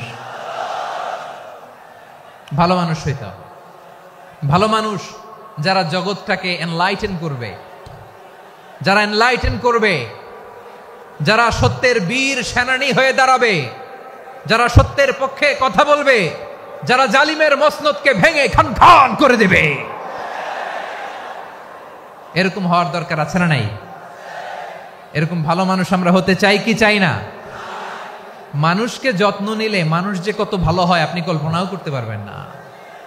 এই যে আপনাদের যশোরে যে ভালো ছেলেগুলো আছে, যে ভালো তরুণগুলো আছে, যে যুবকগুলো আছে, যে ভালো আলেমরা আছে, ভালো নেতারা আছে, সবাই যদি তাদের মতো হতো পুরো যশোরটা একটা জান্নাতের টুকরা হয়ে যেত। আওয়াজ করে বলেন ঠিক কি না? মানুষকে নার্চারিং করলে, মানুষকে পলিশ করলে, মানুষকে গ্রুমিং করলে, মানুষকে সঠিক তারবিয়া দিলে মানুষ অনন্য হয়ে ওঠে। প্রতিটি মানুষ অনন্য। আমি অনন্য, আপনি অনন্য, আমরা সবাই অনন্য। সুবহানাল্লাহ বলেন। মানুষকে আল্লাহ তাআলা দিয়েছেন অসীম ক্ষমতা, অসীম ক্ষমতা। সুবহানাল্লাহ। একটা মানুষ পারে না এমন কিছু নাই, একটা মানুষ পারে না এমন কিছু নাই। বিশ্বাস করতে হবে মানুষ যা কল্পনা করতে পারে ওইটা মানুষ করে দেখাতে পারে। মানুষ মানুষ যা কল্পনা করতে পারে সেটা মানুষ করে দেখাতে পারে। তুমি তোমার কল্পনার রাজ্যকে সাজাও, তোমাকে হারাতে পারে এমন কোন শক্তি আল্লাহর জমিনে নাই। তোমার কি শক্তি, কি সম্ভাবনা তুমি জানোই না মিয়া। তুমি এদিকে তাকাও কেন? তোমার রাস্তা তো ওই দূরে। তুমি কোথায় যাবে, আল্লাহ তোমার টেনে কোথায় নিয়ে যাবে তুমি কিছুই জানো না। প্ল্যান বিগ, ড্রিম বিগ, কল্পনার শক্তিকে বড় করো। মানুষ যা কল্পনা করতে পারে মানুষ তা করে দেখাতে পারে। মানুষের কাছে অসাধ্য কিছু নাই মৃত্যু ছাড়া, এক্সেপ্ট ডেথ। মৃত্যু ছাড়া মানুষ সবকিছুকে জয় করতে পারে। মৃত্যু ছাড়া যে কোনো অসাধ্যকে সাধন করার ক্ষমতা মানুষকে দিয়ে দিয়েছে কে? হারার জন্য তোমার জন্মই হয় নাই, তোমার জন্ম হয়েছে জিতার জন্য, বিজয়ের জন্য তোমার জন্ম। মানুষের শুরুটাই হয় বিজয় দিয়ে। যশোর আওয়াজ করে বলো, মানুষের শুরু হয় কি দিয়ে? আমরা যখন আমার পিতার পৃষ্ঠদেশে ছিলাম, পিতার পৃষ্ঠদেশ থেকে শুক্রাণু যখন মায়ের গর্ভদেশে যেয়ে পড়ে, কতটা শুক্রাণু ভ্রমণ শুরু করে জানো? 20 কোটি শুক্রাণু। একবার সিমেন আউট হলে সেখানে 20 কোটি শুক্রাণু থাকে, ভ্রমণ শুরু করে। ওই 20 কোটি শুক্রাণুর মধ্য থেকে তুমি আমি আজকে এক বিকশিত শুক্রাণু মানব রূপে পৃথিবীতে এসেছি। সুবহানাল্লাহ। ওই 20 কোটি শুক্রাণুর প্রতিযোগিতায় সবাইরে পেছনে ফেলে সেদিন আমি সফল হয়েছিলাম, সেদিন আমি বিজয়ী হয়েছিলাম। সেদিন আমি এত ছোট ছিলাম মাইক্রোস্কোপ দিয়েও আমার অস্তিত্ব টের পাওয়া যায় না। আমি এত তুচ্ছ ছিলাম, নগণ্য ছিলাম। আমার কান ছিল না, আমার চোখ ছিল না, আমার হাত ছিল না, আমার জন্য রিকমেন্ডেশন করার মতো মামু ছিল না, খালা ছিল না, কেউ ছিল না। তারপরেও ওই প্রতিযোগিতায়, ওই কম্পিটিশনে যখন আমারে কেউ হারাতে পারে নাই, আল্লাহর জমিনেও আমারে কেউ হারাতে পারে না। হারার জন্য তোমার জন্মই হয় নাই, তুমি আসছোই জিতার জন্য। সুবহানাল্লাহ। বিশ্বনবী বলেন, আন্নাসু মাআদিন কামাআদিনি যাহাবি ওয়াল ফিদ্দা খিয়ারুহুম ফিল জাহিলিয়াতি খিয়ারুহুম ফিল ইসলাম। Peoples are like mines of gold and silver. সোনার খনি, রূপার খনি, এর চেয়েও বড় খনি হচ্ছে এই মানব সম্পদের খনি। আওয়াজ করে বলেন আল্লাহু আকবার। আল্লাহ তাআলা এই সম্পদ আমাদেরকে দিয়েছে। বিশ্বনবী বলেন, মানুষ হচ্ছে খনির মতো। খিয়ারুহুম ফিল জাহিলিয়াতি খিয়ারুহুম ফিল ইসলাম। জাহিলি যুগে যারা সেরা, ইসলামেও তারা সেরা। ইদা ফাকুহু, যদি তারা বুঝবান হয় তাহলে তাদেরকে সেরা বানায় দিবে কে? তাহলে মানুষের চেয়ে সেরা কেউ হতে পারে? মানুষের চেয়ে অনন্য কেউ হতে পারে? মানুষকে কেউ হারাতে পারে? আওয়াজ করে বলো, তোমাকে কেউ হারাতে পারবে? এই সাহস জাগছে আজকের আলোচনা থেকে। আমি তুমি অনন্য, আমাকে তোমাকে হারায় দেওয়া এত সহজ না, ঠিক কিনা? একটা কথা জীবনের সাথে সেট করে নিতে হবে, আমি জিতি নয় শিখি, আমি কখনো হারি না। জীবনের সাথে সেট করে নাও, জেনজি অফ জেসর, আমি কখনো হারি না, আমি হয় জিতি নয় শিখি। চিল্লায় বলো ঠিক কি না? আমি কখনো হারি না, আমারে হারানো এত সোজা না। কি সাহস জাগছে? বুকে সাহস জাগছে? তাকবীর পড়ো, লিল্লাহে তাকবীর। তাহলে বিশ্বনবী বললেন নাসু মাআদিন, মানুষ হচ্ছে খনি। এই ধাক্কা ধাক্কি আমি জানি এগুলো ভালোবাসার ধাক্কা ধাক্কি, এজন্য আমি সহ্য করে নেই। এগুলো যে ভালোবাসার ধাক্কা ধাক্কি এটা আমরা বুঝি। পৃথিবীর কোন আইন, সিকিউরিটি প্রটোকল দিয়ে এটারে মানানো যাবে না, কারণ এটা তো ভালোবাসা, লাভ। লাভ কোনো আইন কানুন দিয়ে বাধা যায় না, মানানো যায় না। ঠিক কিনা বলো?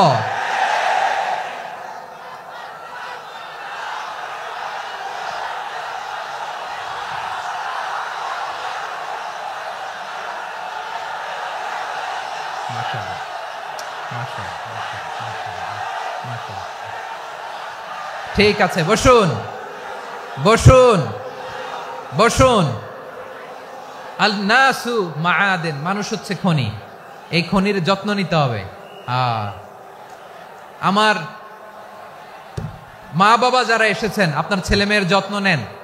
আপনার ছেলের মধ্যে যে কি পটেনশিয়াল আপনি জানেন না। আপনার এই ছোট্ট অবুজ ছেলেটাই আগামী দিনের শায়েখ আহমদুল্লাহ হবে। আপনার হেফজখানায় পড়া ওই ছোট্ট ছেলেটাই আগামী দিনের আল্লামা মামুনুল হক হবে। আপনার ওই ছেলেটা আমির হামজা হবে, আব্দুল হাই সাইফুল্লাহ হবে। এভাবে বড় বড় আলেম হবে, তারা যুগশ্রেষ্ঠ আলেম হবে। সেই একদিন এই বাংলাদেশের পার্লামেন্টে যে বক্তব্য দিয়ে যশোরের পক্ষে কথা বলবে। আপনি জানেন না, কাউকে ছোট করবেন না আপনি। ওর কনফিডেন্স আপনি কমাবেন না, আপনি কমাতে পারেন না। প্যান্ডেলে আমার যে মা বোনেরা আছেন, ছেলে মেয়েদেরকে কখনো ছোট করে কথা বলবেন না। ও যে কোথায় যাবে আপনি জানেন না। আপনি মা হয়ে তাকে সাহস দিবেন, তার কল্পনার জগৎটাকে সাজাতে তাকে উৎসাহিত করবেন। ঠিক কিনা বলেন? আর আমার প্যান্ডেলের আমার প্রিয় শ্রদ্ধাশীলা মায়েরা বোনেরা, আপনারা তো আরো দামি সম্পদ। বিশ্বনবী বলেন আর দুনিয়া কুল্লুহা মাতা। আল্লাহ আল্লাহ আল্লাহ, বিশ্বনবীর কথার ওজন দেখেন। আর দুনিয়া কুল্লুহা মাতা ওয়া খায়রু মাতা'আদ দুনিয়াল মারআতুস সালিহা। বিশ্বনবী বলেন দুনিয়ায় যা দেখো সব আল্লাহর দেওয়া অ্যাসেট, সম্পদ। আর এত অ্যাসেটের ভিড়ে সবচাইতে শ্রেষ্ঠ সম্পদ হচ্ছে নেককার নারী। সুবহানাল্লাহ। ভাইয়েরা বোনের সাথে খারাপ আচরণ করো না, সন্তান মায়ের সাথে খারাপ আচরণ করো না। আমাদের মায়েরা আমাদের asset, they are our priceless asset. কারণ এই মায়েদের পেটে এসেছে আল্লাহর ওলিরা, এই মায়েদের পেটে এসেছে খান জাহান আলী, এই মায়ের পেটে এসেছে শাহজালাল ইয়ামানি, এই মায়ের পেটে এসেছে আল্লাহর সব নবীরা। নাকি নবীরা আকাশ থেকে ধপ করে জমিনে নেমে আসছে? মায়ের পেটে আসছে। এই মায়ের পেটগুলো খনি। আমার সম্মানিতা মায়েরা বোনেরা, নিজেকে ইসলাম দিয়ে সাজান, নিজেকে ইসলাম দিয়ে সাজান, নিজেকে পবিত্র রাখুন, নিজের আব্রু ইমান ইজ্জতের হেফাজত করুন, কোরআন পড়ুন, সুন্নাহ পড়ুন। আপনি জানেন না আপনার গর্ভে কে আসছে, কোন ক্ষণজন্মা পুরুষকে আল্লাহ তাআলা আপনার গর্ভে পাঠাবে আপনি জানেন না। মায়েরা নিজেদেরকে পবিত্র রাখুন, ইসলাম চর্চা করুন, কোরআন চর্চা করুন, নৈতিকতা দিয়ে নিজেকে সাজান। যশোরের জেনজি, নিজেদেরকে প্রস্তুত রাখো আগামীর বাংলাদেশের জন্য।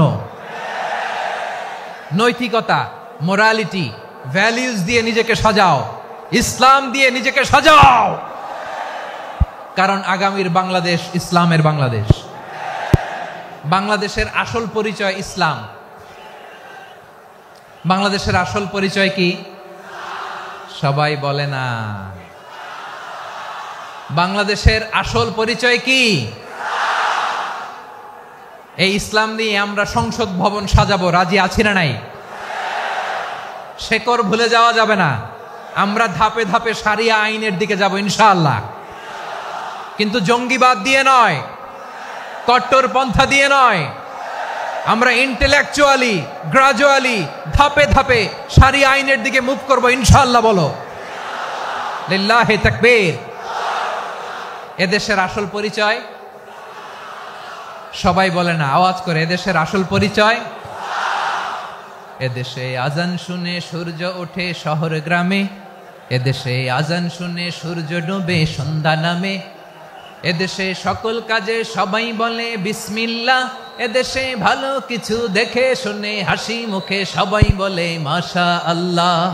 সুবহানাল্লাহ সুবহানাল্লাহ সুবহানাল্লাহ সুবহানাল্লাহ সুবহানাল্লাহ সুবহানাল্লাহ সুবহানাল্লাহ সুবহানাল্লাহ। ও নবীন তরুণ তোমার কিসের এত ভয়, জেনে রেখো বাংলাদেশের আসল পরিচয়। বাংলাদেশের আসল পরিচয় ইসলাম। আওয়াজ তুলে বলো, আসল পরিচয় কি? এদেশে পরস্পরে দেখা হলে দেয় সালাম, এদেশে আমজনতার হৃদয় জুড়ে পাক্কালাম, ঠিক কি না? এদেশে বিপদ এলে সর্বজনে সর্বক্ষণে দোয়া পড়ে ইন্না লিল্লাহ সুবহানাল্লাহ সুবহানাল্লাহ সুবহানাল্লাহ সুবহানাল্লাহ। এদেশে আজান শুনে সূর্য ওঠে শহর গ্রামে, এদেশে আজান শুনে সূর্য ডুবে সন্ধ্যা নামে, এদেশে সকল কাজে সবাই বলে বিসমিল্লাহ, এদেশে ভালো কিছু দেখে শুনে হাসি মুখে সবাই বলে মাশা আল্লাহ। সুবহানাল্লাহ, আওয়াজ করে সুবহানাল্লাহ সুবহানাল্লাহ সুবহানাল্লাহ সুবহানাল্লাহ। সবাই একসাথে সুবহানাল্লাহ সুবহানাল্লাহ সুবহানাল্লাহ সুবহানাল্লাহ। এদেশের আসল পরিচয় কি? আওয়াজ করে বলতে ভয় লাগে।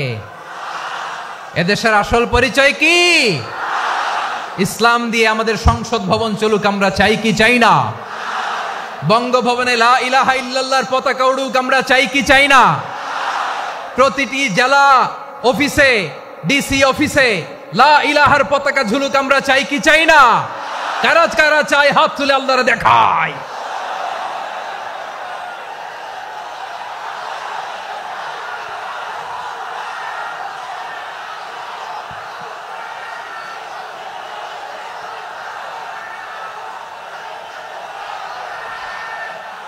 মাশাআল্লাহ মাশাআল্লাহ মাশাআল্লাহ মাশাআল্লাহ।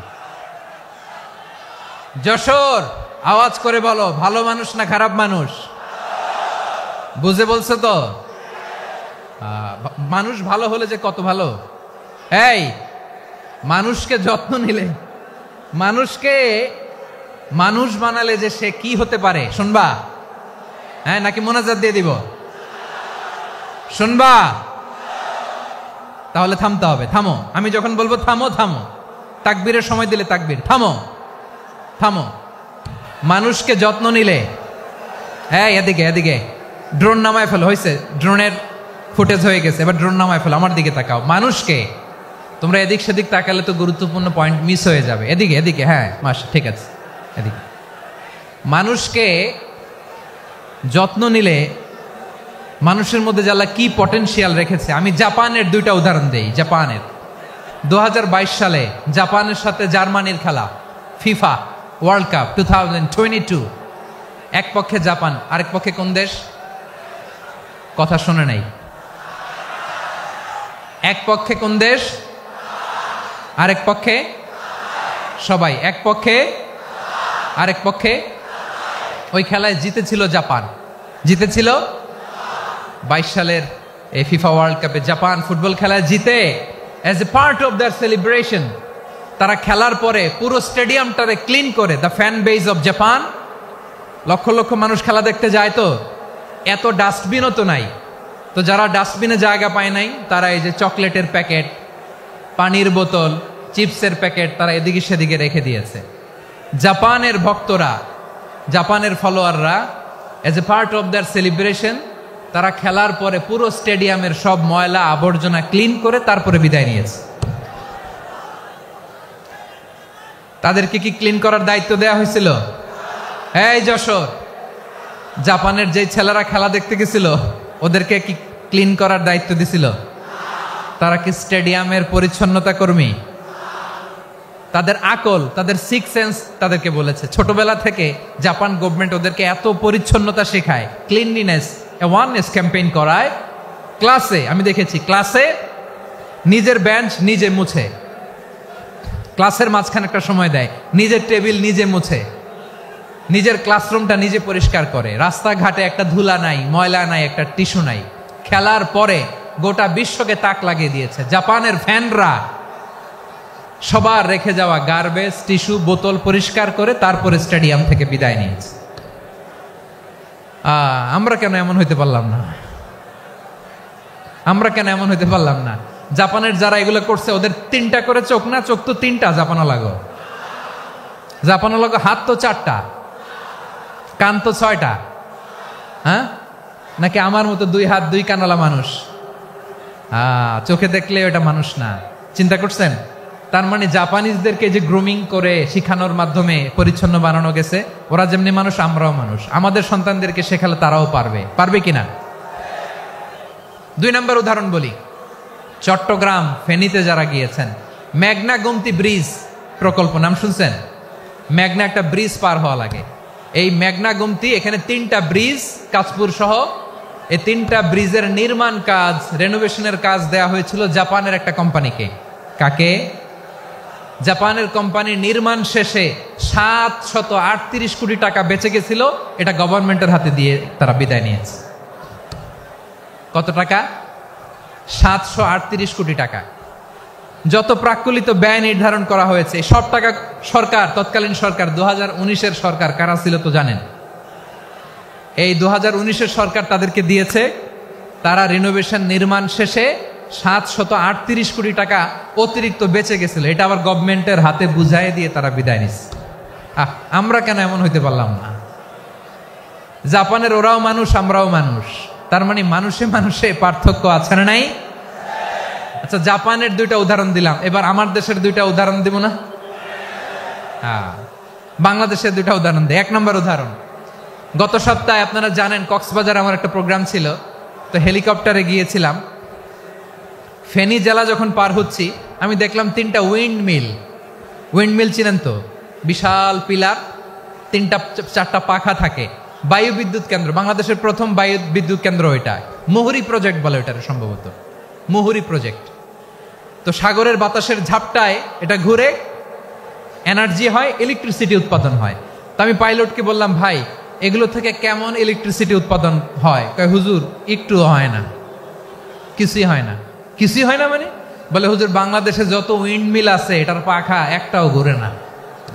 আল্লাহ, বলেন কি? তাহলে এই যে কোটি কোটি টাকা ব্যয় করে যে উইন্ডমিল, কয় হুজুর ভিতরে ফিটফাট, উপরে ফিটফাট, ভিতরে সদরঘাট। তার মানে কোটি কোটি টাকা দিয়ে এই উইন্ডমিল বানায়, এখানে কিছু নাই। দুর্নীতির আড্ডাখানা, আখড়াখানা বাংলাদেশ, ঠিক কিনা বলেন? হায় রে, জাপানিজরাও মানুষ, আমরাও মানুষ। আমার এক নিকটাত্মীয় সরকারি চাকরিজীবী, উনি আমাকে বললেন, বাংলাদেশের আর একটা উদাহরণ দেই। উনি আমাকে বললেন যে প্রতি বছর আমাদের অফিসের ফার্নিচার চেঞ্জ করে। আমি বললাম, প্রতি বছর ফার্নিচার চেঞ্জ করে কেন? বলে যে ফার্নিচার নতুন পারচেজ করলেই তো এখানে টাকা, নতুন কিনতে পারলেই টাকা, নতুন উন্নয়নের সবক শোনাতে পারলেই টাকা। প্রথম আলোর রিপোর্ট, কি আলো? প্রথম আলোর রিপোর্ট, গত 15 বছরে উন্নয়নের নামে লুটপাট হয়েছে প্রায় 3.25 লাখ কোটি টাকা। কার রিপোর্ট? আমাদের বানানো কথা। প্রথম আলোর রিপোর্ট। গত 15 বছরে কারা ছিল জানেন তো? হ্যাঁ, শুধু ওনাদেরকেই দোষ দিয়ে লাভ নাই। স্বাধীনতার পর থেকে শুধু শাসকের হাত বদল হয়েছে, আমরা কিছু পাই নাই, ঠিক কিনা বলেন? শুধু ওনাদের দোষ দিয়ে কি লাভ? একদল খাইছে, আরেক দল খাওয়ার জন্য রেডি হয়ে আছে। আমরা এরকম চাই না। আমরা চাই স্বাধীন সার্বভৌম বাংলাদেশ। আমরা চাই দুর্নীতিমুক্ত বাংলাদেশ। আমি নিউজটা যে কতবার পড়লাম, এটা কি সম্ভব? 3.25 লাখ কোটি টাকা লুটপাট, মানে লুটপাট করতে করতে এদেশের জনগণকে ফুটপাতে বসায় দিচ্ছে। প্রিয় ভাইয়েরা, তাহলে জাপানের মানুষও মানুষ, আমরাও মানুষ। সিদ্ধান্ত আপনার, কোন মানুষ হবেন, ভালো মানুষ না খারাপ মানুষ। আজকের আলোচনার বিষয় হচ্ছে মানব সম্পদের উন্নয়ন, human resource development. It's a process to increase the capacity of knowledge, skill, capacity of the people of a country. একটা দেশের মানুষের জ্ঞান, তাদের দক্ষতা কি করে বাড়ানো যায়, বাড়িয়ে দেশের উন্নয়ন করানো যায়, এটাই হচ্ছে মানব সম্পদ উন্নয়নের মূল কথা। তাহলে মানব সম্পদ হচ্ছে একটা দেশের সবচাইতে শক্তিশালী পুঁজি। প্রাকৃতিক সম্পদ, খনিজ সম্পদের চেয়েও দামি হচ্ছে মানব সম্পদ।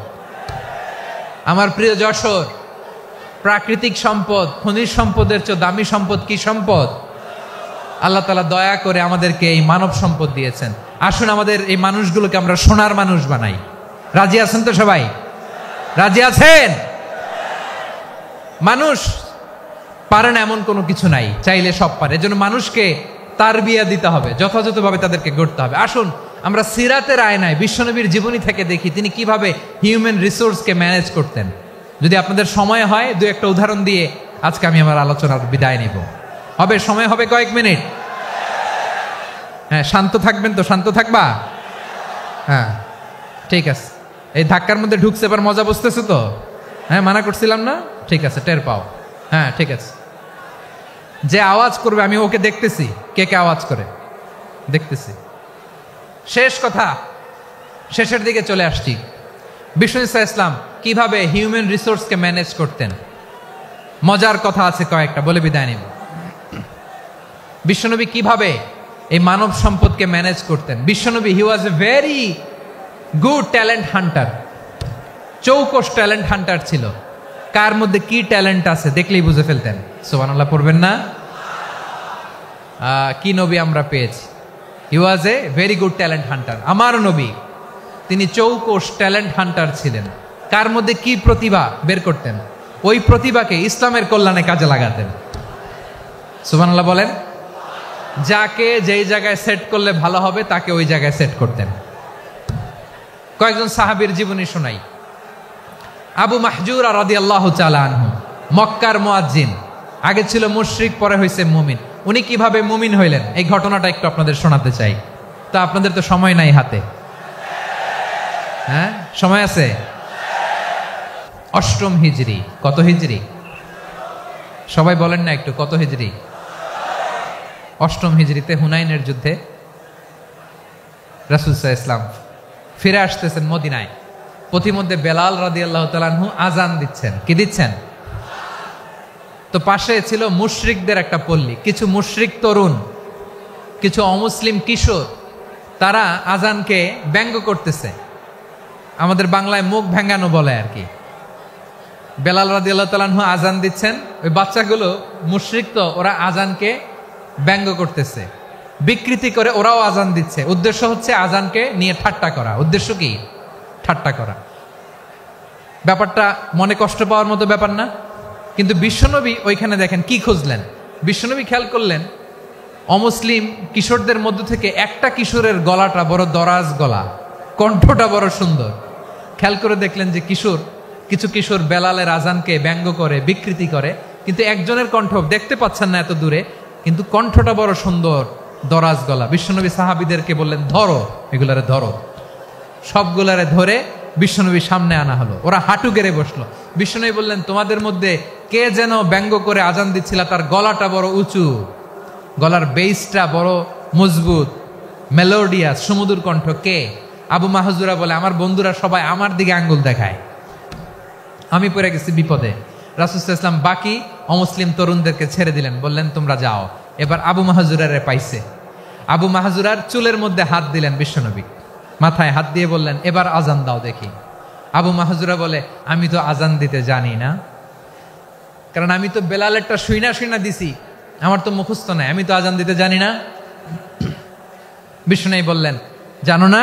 তাহলে আসো, আমি তোমারে শিখাই দেই। সুবহানাল্লাহ পড়েন। আবু মাহজুরা হাঁটু গেড়ে বসে, বিশ্বনবীর মোবারক হাত আবু মাহজুরার চুলের মধ্যে। বিশ্বনবী আজানের মুআল্লিম আবু মাহজুরাকে বলতেছে, ঠিক আছে তোমারে শিখাই দিচ্ছি, আমি যা যা বলবো আমার সাথে সাথে বলো, পারবা? আবু মাহজুরা বলে, পারবো। বিশ্বনবী আজান দিচ্ছেন, মাথায় হাত দিয়ে আল্লাহু আকবার, আল্লাহু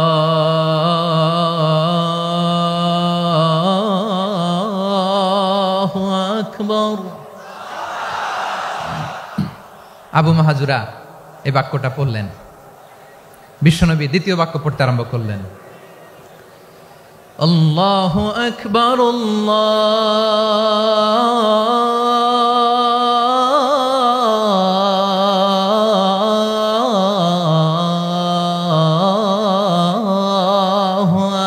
আকবার। আবু মাহাজুরা এই বাক্যটা বললেন। বিশ্বনবী আবু মাহাজুরার মাথার মধ্যে হাত দিয়ে তৃতীয় বাক্য বললেন, আশহাদু আল্লা ইলাহা ইল্লাল্লাহ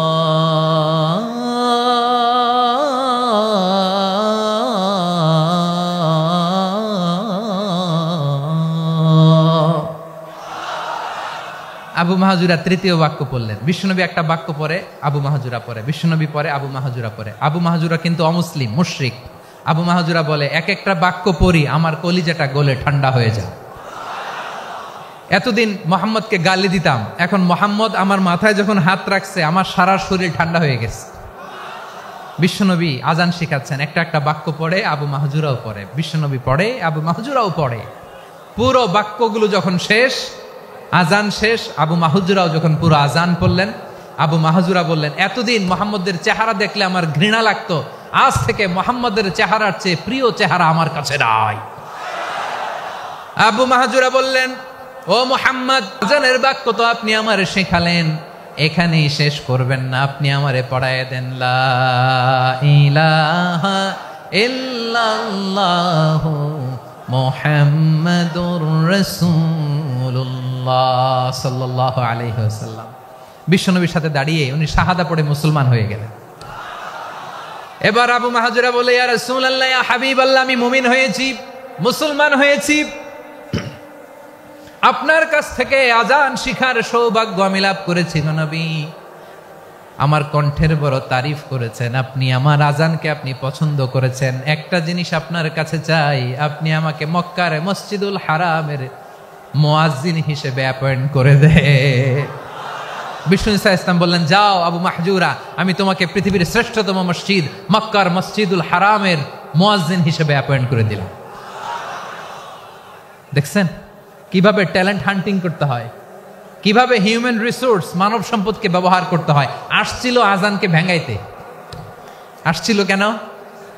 আজানকে ব্যঙ্গ করার জন্য, বিকৃত করার জন্য। আজানকে বিকৃত করতে যে ইসলামের সবচেয়ে শ্রেষ্ঠ মসজিদের মুয়াজ্জিন হয়ে গেল। পড়েন সুবহানাল্লাহ। হযরত আবু মাহজুরা রাদিয়াল্লাহু তাআলা আনহু ওনার এই সুললিত কণ্ঠ ব্যবহার করে মসজিদুল হারামে এত সুন্দর করে আল্লাহু আকবার বলে আজান দিতেন, মানুষগুলোর, মুসল্লিগুলোর, মক্কাবাসীর হৃদয়কে তিনি বিগলিত করে দিতেন, মানুষের হৃদয়কে ঠান্ডা হয়ে যেত। শুধু এখানেই শেষ না আমার যশোরের ভাইয়েরা, বিশ্বনবী যখন সাইয়েদনা আবু মাহজুরা রাদিয়াল্লাহু তাআলা আনহুকে আজান শিখাচ্ছিলেন, বলেন তো বিশ্বনবীর হাতটা কোথায় ছিল? আবু মাহজুরার মাথার সামনে, এই চুলের উপরে ছিল। আবু মাহজুরা ওই স্মৃতিটাকে ধারণ করবার জন্য, ওই স্মৃতিকে বহন করার জন্য বিশ্বনবীর মোবারক হাত আবু মাহজুরার কপালের চুলের যেই জায়গায় লেগেছে, মৃত্যুর আগের দিন পর্যন্ত আবু মাহজুরা মাথার ওই চুলে কোনোদিন ছুরি আর কামার লাগায় নাই, সেখানে কেচি লাগায় নাই, চুলের মধ্যে খুর লাগায় নাই। আবু মাহজুরা ডান দিকের চুল কাটতো, বাম দিকের চুল কাটতো, পেছনের চুল কাটতো, সামনের চুল কাটতো না। আবু মাহজুরা রাদিয়াল্লাহু তাআলা আনহুর সামনের চুলগুলো বড় হতে হতে যখন এত বড় হয়ে যায়, তিনি চুলগুলো পেঁচিয়ে মাথার মধ্যে রাখতেন, তারপরে তিনি পাগড়ি পরতেন। সবাই জিজ্ঞেস করতো, আবু মাহজুরা, এটা আবার কেমন স্টাইল? দেখতে তোমারে কি বিদঘুটে লাগে? কেমন অড লাগে, কেমন খারাপ দেখা যায়? মক্কায় এমন কোনো মানুষ তো দেখি নাই, ডানে চুল কাটে, বায়ে চুল কাটে, পেছনে চুল কাটে, সামনে কাটে না। ওরে আবু মাহজুরা, কেমন দেখা যায় তোমারে? তুমি সামনের চুল কাটো না কেন? আবু মাহজুরা বলে, আমি হাঁটু গেড়ে পেয়ারা নবীর সামনে বসেছিলাম, আমার এই মাথার চুলের মধ্যে মুবারক হাত লাগিয়ে বিশ্বনবী নিজে আমাকে আজানের প্রতিটা প্রতিটা বাক্য শিক্ষা দিয়েছেন। বিশ্বনবীর মোবারক হাত, পবিত্র হাত আমার মাথার চুলের যেই জায়গায় লেগেছে, আমি চাই ওই চুলগুলা নিয়ে আমি আমার কবরের ভিতরে যাব। সাইয়েদনা আবু মাহজুরা রাদিয়াল্লাহু তাআলা আনহু ইন্তেকালের আগের পর্যন্ত মাথার সামনের চুলগুলা কাটে নাই। মাথার সামনের চুল তিনি কাটেন নাই। সুবহানাল্লাহ বিহামদি। কেমন ভালোবাসতেন বিশ্বনবী সাহাবীদেরকে, সাহাবারা কেমন ভালোবাসতেন বিশ্বনবীকে। সামনের চুলগুলো বড় হতে হতে এত বড় ছিল, পেঁচিয়ে রেখে পাগড়ি পরতেন, কাটতেন না। নবীর হাত লেগেছিল। সুবহানাল্লাহ পড়েন। তাহলে what is the lesson, moral of the story কি? মোরাল অফ দ্য স্টোরি হচ্ছে, আসছিল আজানকে ব্যঙ্গ করার জন্য, বিকৃত করার জন্য, হয়ে গেল মসজিদুল হারামের মুয়াজ্জিন। দেখেন বিশ্বনবী একটা খারাপ সিচুয়েশনের মধ্যে থেকে কি ভালো জিনিস বের করে আনলেন। আমি যে শুরুতে বলেছি কিভাবে তিনি হিউম্যান রিসোর্সকে ডেভেলপ করেছেন, ম্যানেজ করেছেন। তিনি যে চৌকস ট্যালেন্ট হান্টার ছিল, দেখেন সবার মধ্যে থেকে এর বাছাই করে মুয়াজ্জিন বানাই দিয়েছেন। সুবহানাল্লাহ পড়েন। তার মানে এই না সবাইরে ধরে ধরে উনি মুয়াজ্জিন বানাইছেন। যার যেই ট্যালেন্ট আছে তাকে ওই কাজে অ্যাসাইন করেছেন। যার যেই প্রতিভা আছে তার প্রতিভাকে ইসলামের কাজে লাগিয়েছেন। সুবহানাল্লাহ পড়েন। যায়েদ বিন সাবিত রাদিয়াল্লাহু তাআলা আনহু নাম শুনেছেন? যশোর কথা বেরোয় না। যদি জিজ্ঞাসা সালমান খানের নাম শুনছেন, সবাই হাত তুলবে, জি হুজুর শুনছি, মানে সব দেখা শেষ। সালমান খান, আমির খান, অমুক খান, সব খান মুখস্থ, কিন্তু যায়েদ বিন সাবিতের নাম মুখস্থ নাই মুসলমানদের।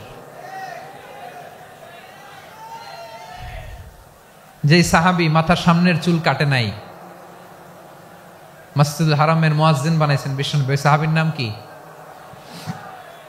খায়া ফেলাইস, স্লোগানের সাথে খায়া ফেলাইস। আবু মাহজুরা। কি নাম? আবু মাহজুরা আল জুমাহি রাদিয়াল্লাহু তাআলা আনহু। এই নামটা আজকে নিয়ে যাইতে হবে যশোর। আবু মাহজুরা রাদিয়াল্লাহু তাআলা আনহু। 2 নম্বরে বলছিলাম যায়েদ বিন সাবিত রাদিয়াল্লাহু তাআলা আনহু। বিশ্বনবী দেখলেন মদিনার এই আনসারী সাহাবী হাইলি ট্যালেন্টেড, ইন্টেলেকচুয়াল, মেরিটোরিয়াস, জ্ঞানের প্রতি তার আকর্ষণ, মারাত্মক আকর্ষণ। বিশ্বনবী তাকে দায়িত্ব দিলেন, কোরআন যা নাজিল হয় তুমি লিখো, কাতিবুল ওয়াহি বানায় দিলেন। সুবহানাল্লাহ। যায়েদ বিন সাবিতরে আবার আজান শিখান নাই, কারণ তার মধ্যে বিশ্বনবী প্রতিভা দেখেছেন, একাডেমিক প্রতিভা। বিশ্বনবীর একাডেমিক প্রজেক্টগুলো তিনি হ্যান্ডেল করতেন। যায়েদ বিন সাবিত ছিল বিশ্বনবীর ব্যক্তিগত সচিব। কি ছিল? ব্যক্তিগত সচিব। বোঝেন নাই? বিশ্বনবীর ব্যক্তিগত সচিব এবং দোভাষী। ইহুদিরা কিছু লিখে দিলে এটার অর্থ বিশ্বনবীরে বুঝায় দিতেন, আবার ইহুদিদের কাছে কিছু লিখতে হলে তিনি লিখে দিতেন। বিশ্বনবী একদিন বললেন, ইন্নী ওয়াল্লাহি মা আমানু ইয়াহুদা আলা কিতাব। ইহুদিরা যে চিঠি পাঠায় অর্থ তো বুঝি না, আরেক ইহুদি আইনে অর্থ করা লাগে। আবার ইহুদিদের কাছে কিছু লিখে পাঠাইতে চাইলে আমরা তো লিখতে পারি না, ইহুদিরে দিয়ে লেখা লাগে। ওরা যে পয়রা শোনায় লিখে দেয়, আমি ওদের বিশ্বাস করি না। আমার নিজের একজন লোক দরকার। বিশ্বনবী এই যায়েদ বিন সাবিতকে চুজ করলেন ল্যাঙ্গুয়েজের জন্য। উনি বললেন, যায়েদ তোমার সফট স্কিলকে ডেভেলপ করতে হবে, তুমি হিব্রু ল্যাঙ্গুয়েজ শিখে ফেলো। যায়েদ বিন সাবিত বলল, বিশ্বনবীর মোটিভেশন আর ইন্সপিরেশন পেয়ে আমি 15 দিনে ইহুদিদের এই হিব্রু ল্যাঙ্গুয়েজ শিখে ফেললাম। শুধু শিখে ফেললাম না, হাত্তা হাদিকতু, even I became master in the language. এই ভাষা আমি পারদর্শী হয়ে গেলাম। এরপরে ইহুদিরা চিঠি লিখে পাঠালে আর কোনো ইহুদি ডাকা লাগতো না, আমি নবীর এটার অর্থ শুনে পরে বুঝাই দিতাম। আবার ইহুদিদের কাছে চিঠি লেখা লাগলে আমি যায়েদ বিন সাবিত চিঠি লিখে দিতাম। সুবহানাল্লাহ। দেখেন এত সাহাবীর মধ্য থেকে বিশ্বনবীর একাডেমিক প্রজেক্ট, ব্যক্তিগত সচিব, দোভাষী হিসেবে তিনি যায়েদ বিন সাবিতের মতো তরুণকে নির্বাচিত করেছেন। কেমন ট্যালেন্ট হান্টার ছিল আমার নবী। সুবহানাল্লাহ পড়বেন না? বিশ্বনবীর ইন্তেকালের পরে সাইয়েদনা আবু বকর রাদিয়াল্লাহু তাআলা আনহু যখন খলিফা হয়ে আসলেন, কোরআনকে সংকলনের দায়িত্ব দেয়া লাগবে, কোন সাহাবীকে দিবেন? সব সাহাবারা মিলে পরামর্শ করলেন। সাইয়েদনা আবু বকর, উমর সবাই মিলে এই বিশাল কোরআন সংকলনের গুরু দায়িত্ব বিশ্বনবীর ব্যক্তিগত সচিব, বিশ্বনবীর দোভাষী, বিশ্বনবীর সিলেক্ট করাই লোক যায়েদ ইবনে সাবিত রাদিয়াল্লাহু তাআলা আনহুকে দিয়েছে। কোরআনের কপি তো আজকে এখানে রাখে নাই। এই যে আজকের যে কোরআন পড়েন, এটা আগে এরকম ছিল না। কোরআন নাজিল হলে সাহাবারা চামড়ার, ওটের চামড়ায় লিখে ফেলতো, ওটের চ্যাপ্টা হাড্ডির মধ্যে লিখে ফেলতো, গাছের গুড়ির মধ্যে লিখে ফেলতো, বিভিন্ন জনের কাছে ছড়ানো ছিটানো ছিল। আবু বকর রাদিয়াল্লাহু তাআলা আনহু একসাথে করলেন, পরবর্তীতে উসমান রাদিয়াল্লাহু তাআলা আনহু একসাথে করলেন। 114 সূরার এখন এই মুসহাফ, এই কম্পাইলেশন, এই কপি আমরা পেয়েছি, যার হিউজ কন্ট্রিবিউশন ছিল। এই পুরো কোরআন কম্পাইলেশনের প্রজেক্ট ম্যানেজার ছিল যায়েদ বিন সাবিত রাদিয়াল্লাহু তাআলা। কোরআন কম্পাইলেশনের প্রজেক্ট ম্যানেজার, দেখেন উনারে মাথায় হাত দিয়ে আজান শিখায় নাই, সুবহানাল্লাহ কইবেন না? তাহলে প্রথম সাহাবী আবু মাহজুরাকে মুয়াজ্জিন বানাইলেন, যায়েদ বিন সাবিতকে ব্যক্তিগত সচিব আর দোভাষী বানালেন, মুসআব ইবনে উমাইর রাদিয়াল্লাহু তাআলা আনহুকে ইসলামের প্রথম অ্যাম্বাসেডর বানালেন। তাহলে তৃতীয় নাম্বার একজন সাহাবীর নাম বলছি, মুসআব ইবনে উমাইর। মুসআব কি নাম? He was the first ambassador in Islam. ইসলামের প্রথম ডিপ্লোম্যাট, প্রথম কূটনৈতিক, ইসলামের প্রথম কূটনৈতিক, ইসলামের প্রথম ডিপ্লোম্যাট, প্রথম অ্যাম্বাসেডর মুসআব ইবনে উমাইর। মক্কার তরুণ যুবক, উনি পারফিউম লাগাইলে মানুষ দেখলেই বুঝতো এটা মুসআব লাগাইছে। এমন ড্যাশিং ফেসের ছিল, এমন স্মার্ট ড্যাশিং ফেস, এমন পার্সোনালিটির মানুষ ছিল মুসআব রাদিয়াল্লাহু তাআলা আনহু। কারণ যিনি ইসলামের স্পোকম্যান হবেন, মুখপাত্র হবেন, তার স্মার্ট হওয়ার দরকার আছে না নাই? আকাবার প্রথম শপথ যখন হলো, তাদের সাথে বিষ্ণু ঈসা ইসলাম মদিনাতে একজন মুখপাত্র পাঠালেন, ডিপ্লোম্যাটকে পাঠালেন, অ্যাম্বাসেডর অফ ইসলাম, তিনি হচ্ছেন মুসআব ইবনে উমাইর। পড়েন সুবহানাল্লাহ। বিশ্বনবী দেখলেন সে অনেক স্মার্ট, তার ডেডিকেশন আছে, সিনসিয়ারিটি আছে, এবং মদিনায় যে আউস খাজরাজ গোত্রের নেতাদের সাথে ডিল করতে হবে, ইহুদিদের সাথে ডিল করতে হবে, ওখানে একজন পাক্কা জানু খেলোয়াড়ের দরকার আছে না নাই? মুসআব ইবনে উমাইর রাদিয়াল্লাহু তাআলা আনহু, ওনাকে বিষ্ণু ঈসা ইসলাম চুজ করলেন। এবং বিষ্ণু ঈসা ইসলামের এই চুজিংটা, এই সিলেকশনটা এত সুন্দর ছিল, তিনি মদিনাতে যে বিশ্বনবী আসার আগেই মদিনার জমিনকে তিনি উর্বর করে ফেলছেন। প্রতিটা ঘরে ঘরে কালিমার দাওয়াত তিনি পৌঁছায় দিয়েছেন। জুমার বিধান নাজিল হয়েছে, কিন্তু মক্কায় পরিবেশ নাই জুমা পালনের। বিষ্ণু ঈসা ইসলাম একজনকে দিয়ে খবর পাঠালেন, যাও মদিনায় মুসাবকে যে বলো, মুসাব তো আমার শিক্ষক, আমার স্পোকম্যান, মদিনাতে যেন তারা জুমা কায়েম করে। বিশ্বনবীর আগেই মুসাব মদিনার মুসলিমদেরকে নিয়ে মদিনায় প্রথম জুমা কায়েম করে ফেলছে। কোন সুবহানাল্লাহ। ডিপ্লোম্যাটদের কেমন হইতে হয়, অ্যাম্বাসেডারের কেমন হইতে হয়, মুসআব রাদিয়াল্লাহু তাআলা আনহুর কাছ থেকে শিখে নাও। মুসআব নামটা কেমন লাগে? যশোর যাদের সন্তান হবে, ছেলে সন্তান, আমার রাস্তায় পাইলে সবাই জিজ্ঞেস করে, হুজুর একটা নাম দেন, আমার ছেলে হবে। যশোরবাসীর জন্য আমি একটা নাম দিয়ে দিলাম, নাম রাখতে হবে মুসআব। কি নাম? নামটা যাদের ভাল লাগে, ছেলে সন্তান অনাগত আসবে, মনে চাইলে নাম রেখে দিবেন মুসআব রাদিয়াল্লাহু তাআলা আনহুর নামে মুসআব। তাহলে মুসআব রাদিয়াল্লাহু তাআলা আনহুকে বিশ্বনবী ল্যাঙ্গুয়েজ শিখান নাই, সফট স্কিল শিখান নাই। যায়েদ রাদিয়াল্লাহু তিনি হিব্রু ল্যাঙ্গুয়েজ শিখেছেন, সুরিয়ানি শিখেছেন, কিন্তু মুসআবকে তিনি বানিয়েছেন the spokesman of Islam, the first diplomat, the ambassador of Islam. সুবহানাল্লাহ পড়বেন না? আব্দুল্লাহ ইবনে আব্বাস রাদিয়াল্লাহু তাআলা আনহু, বিশ্বনবীর কাজিন, চাচাতো ভাই। আবার মাইমুনা রাদিয়াল্লাহু তাআলা আনহু, মাইমুনা নবীর স্ত্রী, তিনি ছিলেন আব্দুল্লাহর আপন খালা। তো নবীর বউ যদি ওনার খালা হয়, নবী তার কি? বুঝে নাই, নবী তার কি? খালু। তাহলে সম্পর্ক অনেক গভীর, কাজিন আবার খালু, ছোট্ট মানুষ, তাই রাতে মাঝে মাঝে ঘরে থাকতো। বিশ্বনবী দেখলেন আব্দুল্লাহ যেহেতু আমার ঘরে ঢুকতে পারে, আব্দুল্লাহরে এই উম্মতের বড় শিক্ষাবিদ বানাইতে হবে। কথা বোঝে নাই? আব্দুল্লাহকে কি বানাইতে হবে? শিক্ষাবিদ, এডুকেটর অফ দিস উম্মাহ, এই উম্মার শিক্ষাবিদ বানাইতে হবে। তাই আব্দুল্লাহ ইবনে আব্বাসকে বিশ্বনবী হাতে কলমে শিক্ষা দিয়েছেন। আব্দুল্লাহ ইবনে আব্বাস রাদিয়াল্লাহু তাআলা আনহু, মনোযোগ দিয়ে কয়েকটা মিনিট শুনুন, আমি এখনই শেষ করে দিচ্ছি, এরপর আওয়াজ করবে। এই যে এগুলো কি আমি বুঝলাম না। আমি বললাম না সব করা যাবে, বসে যাও, শুয়ে যাও, চলে যাও, আওয়াজ করা যাবে না। অন্যকে বসো এটাও বলার দরকার নেই, জাস্ট এদিকে তাকাও। আল্লাহ। আব্দুল্লাহ ইবনে আব্বাস রাদিয়াল্লাহু তাআলা আনহু ওনাকে বিশ্বনবী হাতে কলমে শিক্ষা দিয়েছেন, যেহেতু উম্মতের শিক্ষাবিদ হবেন, এডুকেটর হবেন। তো বিশ্বনবী রাতে যখন তাহাজ্জুদ পড়তেন, ছোট্ট আব্দুল্লাহ ঘরে থাকতো। বুঝতে পেরেছেন? ছোট্ট মানুষ তো ঘরে থাকতো। তো বিশ্বনবী তাহাজ্জুদের জন্য একবার দাঁড়িয়েছেন, ছোট্ট আব্দুল্লাহ ওযু করে দাঁড়াইছে।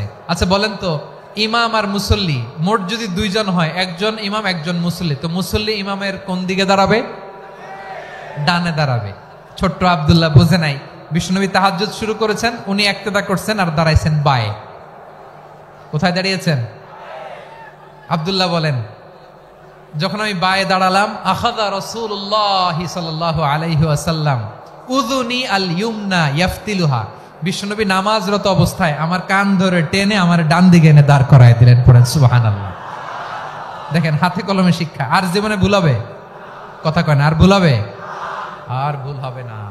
এভাবে বিশ্বনবীর অনেক সঙ্গ পেয়েছেন, সফর করেছেন, একই বাহনে বসেছেন, এক বাহনে বসে লম্বা নাসিহত করেছেন, বলেছেন, ইয়া গোলাম ইহফাদিল্লাহ ইয়াহফাজকা, ইহফাদিল্লাহ তাজিদহু তুজাহাক, ইযা সাআলতা ফাসআলিল্লাহ ওয়া ইযা ইসতাআনতা ফাসতাইন বিল্লাহ। আল্লাহর বিধান মানো, আল্লাহর বিধান রক্ষা করো, আল্লাহ তোমায় রক্ষা করবে। আব্দুল্লাহ, চাইতে হলে আল্লাহর কাছে চাও, সাহায্য চাইতে হলে আল্লাহর কাছে সাহায্য চাও। মনে রাখো, গোটা বিশ্বের সবাই যদি তোমার সাহায্য করতে চায়, ততটুকুই করতে পারবে যতটুকু আল্লাহ তোমার নসিবে রেখেছে। গোটা বিশ্ব যদি তোমার বিরুদ্ধে ষড়যন্ত্রে দাঁড়িয়ে যায়, ক্ষতি ততটুকু করতে পারবে যতটুকু তোমার জন্য বরাদ্দ আছে। এর বাইরে কিছু করতে পারবে না। আওয়াজ করে বলেন ঠিক কিনা? এভাবে হাতে কলমে শিখিয়েছেন, বিশ্বনবীর সঙ্গ পেয়েছেন। উনাকে বিষ্ণু ইসলাম শিক্ষাবিদ, এডুকেটর অফ দিস উম্মাহ হিসেবে সিলেক্ট করেছেন, হাতে কলমে শিখিয়েছেন। বিশ্বনবী একবার প্রকৃতির ডাকে সাড়া দিয়ে এসেছেন। এখন কি করতে হবে? নামাজের জন্য অজু করতে হবে। বিশ্বনবী এসেই দেখেন অজুর বদনায় পানি ভরা, খুশি হয়ে গেলেন, বললেন, কে রেখেছে পানি?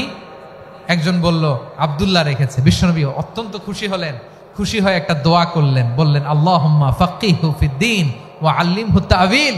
আল্লাহ, তুমি আব্দুল্লাহকে দ্বীনের বুঝ দিও আর কোরআনের তাফসীর শিক্ষা দিও। বিশ্বনবীর এই দোয়া এমন লাগছে, উনি রাইসুল মুফাসসিরিন, এই পৃথিবীতে যত মুফাসসির ছিল, যত মুফাসসির আসবে, সকল মুফাসসিরের সম্রাট হিসেবে স্বীকৃত হয়েছেন। আব্দুল্লাহ ইবনে আব্বাস, বিশ্বনবী ওনারে আজান শিখান নাই, বিশ্বনবী ওনারে ল্যাঙ্গুয়েজ শিখান নাই, বিশ্বনবী ওনারে অ্যাম্বাসেডর বানান নাই, হাতে কলমে শিক্ষা দিয়েছেন। ছোট্ট মানুষ, বিশ্বনবী ইন্তেকাল করলেন, আবু বকরের সময় গেল, ওমরে ফারুকের খেলাফত, তখনও তিনি তরুণ। ওমরে ফারুক রাদিয়াল্লাহু তাআলা আনহু ওনার ক্যাবিনেট মিনিস্ট্রির বৈঠকে এই আব্দুল্লাহ ইবনে আব্বাসকে পাশ দিয়ে বসায় রাখতেন। বয়স্ক সাহাবারা এটা পছন্দ করতো না, তারা বলতো, ঘটনা কি? আব্দুল্লাহর মতো ছেলে নাতি আমাদের আছে, এরা কেন রাখে ওমরে ফারুক? ওমরে ফারুক এটা টের পেলেন, তিনি বুঝতে পারলেন যে ক্যাবিনেট মেম্বাররা এটা পছন্দ করে না, ছোট্ট আব্দুল্লাহরা কেন রাখি, কেন যে রাখি, এটা একদিন বুঝাবো। একদিন মিটিং এ তিনি সবাইকে বললেন, ইদা জাআ নাসরুল্লাহি ওয়াল ফাতহ। এই আয়াত দ্বারা উদ্দেশ্য কি বলেন তো মুরব্বী সাহাবীরা? এক সাহাবী বলেন, এই সূরা দ্বারা উদ্দেশ্য, আল্লাহ বলেছেন আমাদেরকে বিভিন্ন ল্যান্ড, বিভিন্ন এলাকা বিজয় করতে হবে। ওমরে ফারুক বললেন, না, হয়নি। আরেকজন বললেন, বিজয় হওয়ার পর আমাদের বেশি বেশি আল্লাহর বরত্বের ঘোষণা দিতে হবে, এটা উদ্দেশ্য। ওমরে ফারুক বললেন, না, হয় নাই। যারা জিজ্ঞেস করেন কেউ পারে না। সব শেষে বিশ্বনবী ছোট্ট আব্দুল্লাহরে বলেন, আব্দুল্লাহ, ইদা জাআ নাসরুল্লাহি ওয়াল ফাতহ, এর দ্বারা উদ্দেশ্য কি বলতো? ছোট্ট আব্দুল্লাহ বলেন, হুয়া আজালু রাসূলিল্লাহ। এই আয়াত দ্বারা বিশ্বনবীর বিদায়কে উদ্দেশ্য নেওয়া হয়েছে। ওমরে ফারুক বললেন, হাযা হুয়া, এটাই তো সঠিক উত্তর, এটাই সঠিক তাফসীর এই আয়াতের। কারণ ইদা জাআ নাসরুল্লাহি ওয়াল ফাতহ, যখন আল্লাহর সাহায্য আর বিজয় আসবে, ওয়া রাআইতান নাসা ইয়াদখুলুনা ফি দীনিল্লাহি আফওয়াজা, আপনি দেখবেন দলে দলে, ঢলে ঢলে, বানের পানির মতো মানুষ ইসলামের দিকে ঢুকতেছে, ইসলামের বিজয় হয়েছে। তো ইসলামের বিজয়ের মিশন নিয়ে নবী আসছে, বিজয়ী যখন হয়ে গেছে, এখন তো নবীর বিদায় হবে। জোরে বলেন ঠিক কিনা? কোন সাহাবী এই সূক্ষ্ম কথাটা ধরতে পারে নাই, ওই আব্দুল্লাহ ছাড়া। আব্দুল্লাহ যখন উত্তর দিছে, সব সাহাবীদের টনক নড়েছে। এরপর থেকে কোনো ক্যাবিনেট মিটিং এ আর কোন সাহাবারা কোনো প্রশ্ন করে নাই। আওয়াজ করে পড়েন সুবহানাল্লাহ। আব্দুল্লাহ ইবনে আব্বাসকে দ্য এডুকেটর অফ দ্য উম্মাহ, উম্মার শিক্ষাবিদ হিসেবে গ্রহণ করেছেন। আওয়াজ করে পড়তে হবে আল্লাহু আকবার। সাহাবীদের নামগুলো মনে থাকবে। 1 নম্বরে আবু মাহজুরা, মুয়াজ্জিন বানাইছেন। যায়েদ ইবনে সাবিত, দোভাষী। ট্রান্সলেটর অফ প্রফেট, এবং তিনি ছিলেন বিশ্বনবীর ব্যক্তিগত সচিব। মুসআব ইবনে উমাইর, the first ambassador and diplomat of Islam. আব্দুল্লাহ ইবনে আব্বাস, এই উম্মার সবচেয়ে বড় এডুকেটর, শিক্ষাবিদ। আরেকজন ছিল আব্দুল্লাহ ইবনে মাসউদ রাদিয়াল্লাহু তাআলা। দুই আব্দুল্লাহ, আব্বাস গেল, আরেকজন হচ্ছে মাসউদ। মক্কার তরুণ, ছাগল পালতো মুশরিকের বিশ্বনবী আর আবু বকর রাদিয়াল্লাহু তাআলা আনহু একবার গেলেন, যে দেখে এই তরুণ দাঁড়ায় আছে। বিশ্বনবী বলেন, আমি খুব ক্ষুধার্ত, তোমার কাছে কি দুধ আছে ছাগলের? আব্দুল্লাহ ইবনে মাসউদ বলে, আছে। ওয়ালাকিন আনা মুতামান, কিন্তু যে দুধ আছে এটা আমানতের, আমি দিতে পারবো না। বিশ্বনবী এইটা শুনেই তারা টার্গেট করে ফেলছে। আনা মুতামান, দুধ আছে কিন্তু এটা আমার মালিকের, আমি তো দরদ দেখাই, আমার মালিকের দুধ, আপনি পথিক, আপনারা দিতে পারি না। বিশ্বনবী টার্গেট করে ফেলছেন, এরে আমার কাজে লাগাইতে হবে। বিশ্বনবী বলেন, আচ্ছা ঠিক আছে, দুধ দিও না, কিন্তু এমন ছাগি আছে কিনা যেই ছাগির সাথে কোনো ছাগলের মিলন হয় নাই, তার ওলানে দুধও আসে নাই, বাচ্চাও নাই, এরকম ছাগির থেকে যদি আমি দুধ খাই তাহলে তো সমস্যা নাই। বলতেছে, এরকম ছাগির থেকে দুধ খাইলে সমস্যা নাই, কারণ এরকম ছাগির ওলান থেকে দুধ আসবেও না। বলতেছে, ঠিক আছে, এরকম একটা ছাগি নিয়ে আস। নিয়ে আসা হলো। বিশ্বনবী বিসমিল্লাহ বলে ওই ছাগির ওলানে হাত দিলেন। হাত দিতে দেরি, পুরো ওলানটা দুধে ভরে যেতে দেরি হয় না। বিশ্বনবী আর আবু বকর রাদিয়াল্লাহু তাআলা আনহু দহন করে পেট ভরে খেলেন। এই দৃশ্য আব্দুল্লাহ ইবনে মাসউদের হৃদয়ে দাগ কাটলো। এই মুজিজা দেখে তিনি বললেন, আশহাদু আল্লা ইলাহা ইল্লাল্লাহ ওয়া আশহাদু আন্না মুহাম্মাদুর রাসূলুল্লাহ। তিনি ষষ্ঠ মুসলিম ছিলেন, 6 নম্বর মুসলমান। ওনাকে টার্গেট করে বিশ্বনবী দেখলেন এমন ইন্টেলেকচুয়াল ব্রেন, উনি সূক্ষ্ম সূক্ষ্ম জিনিস বুঝে বেশি, ফিকহি জ্ঞান ওনার মধ্যে বেশি।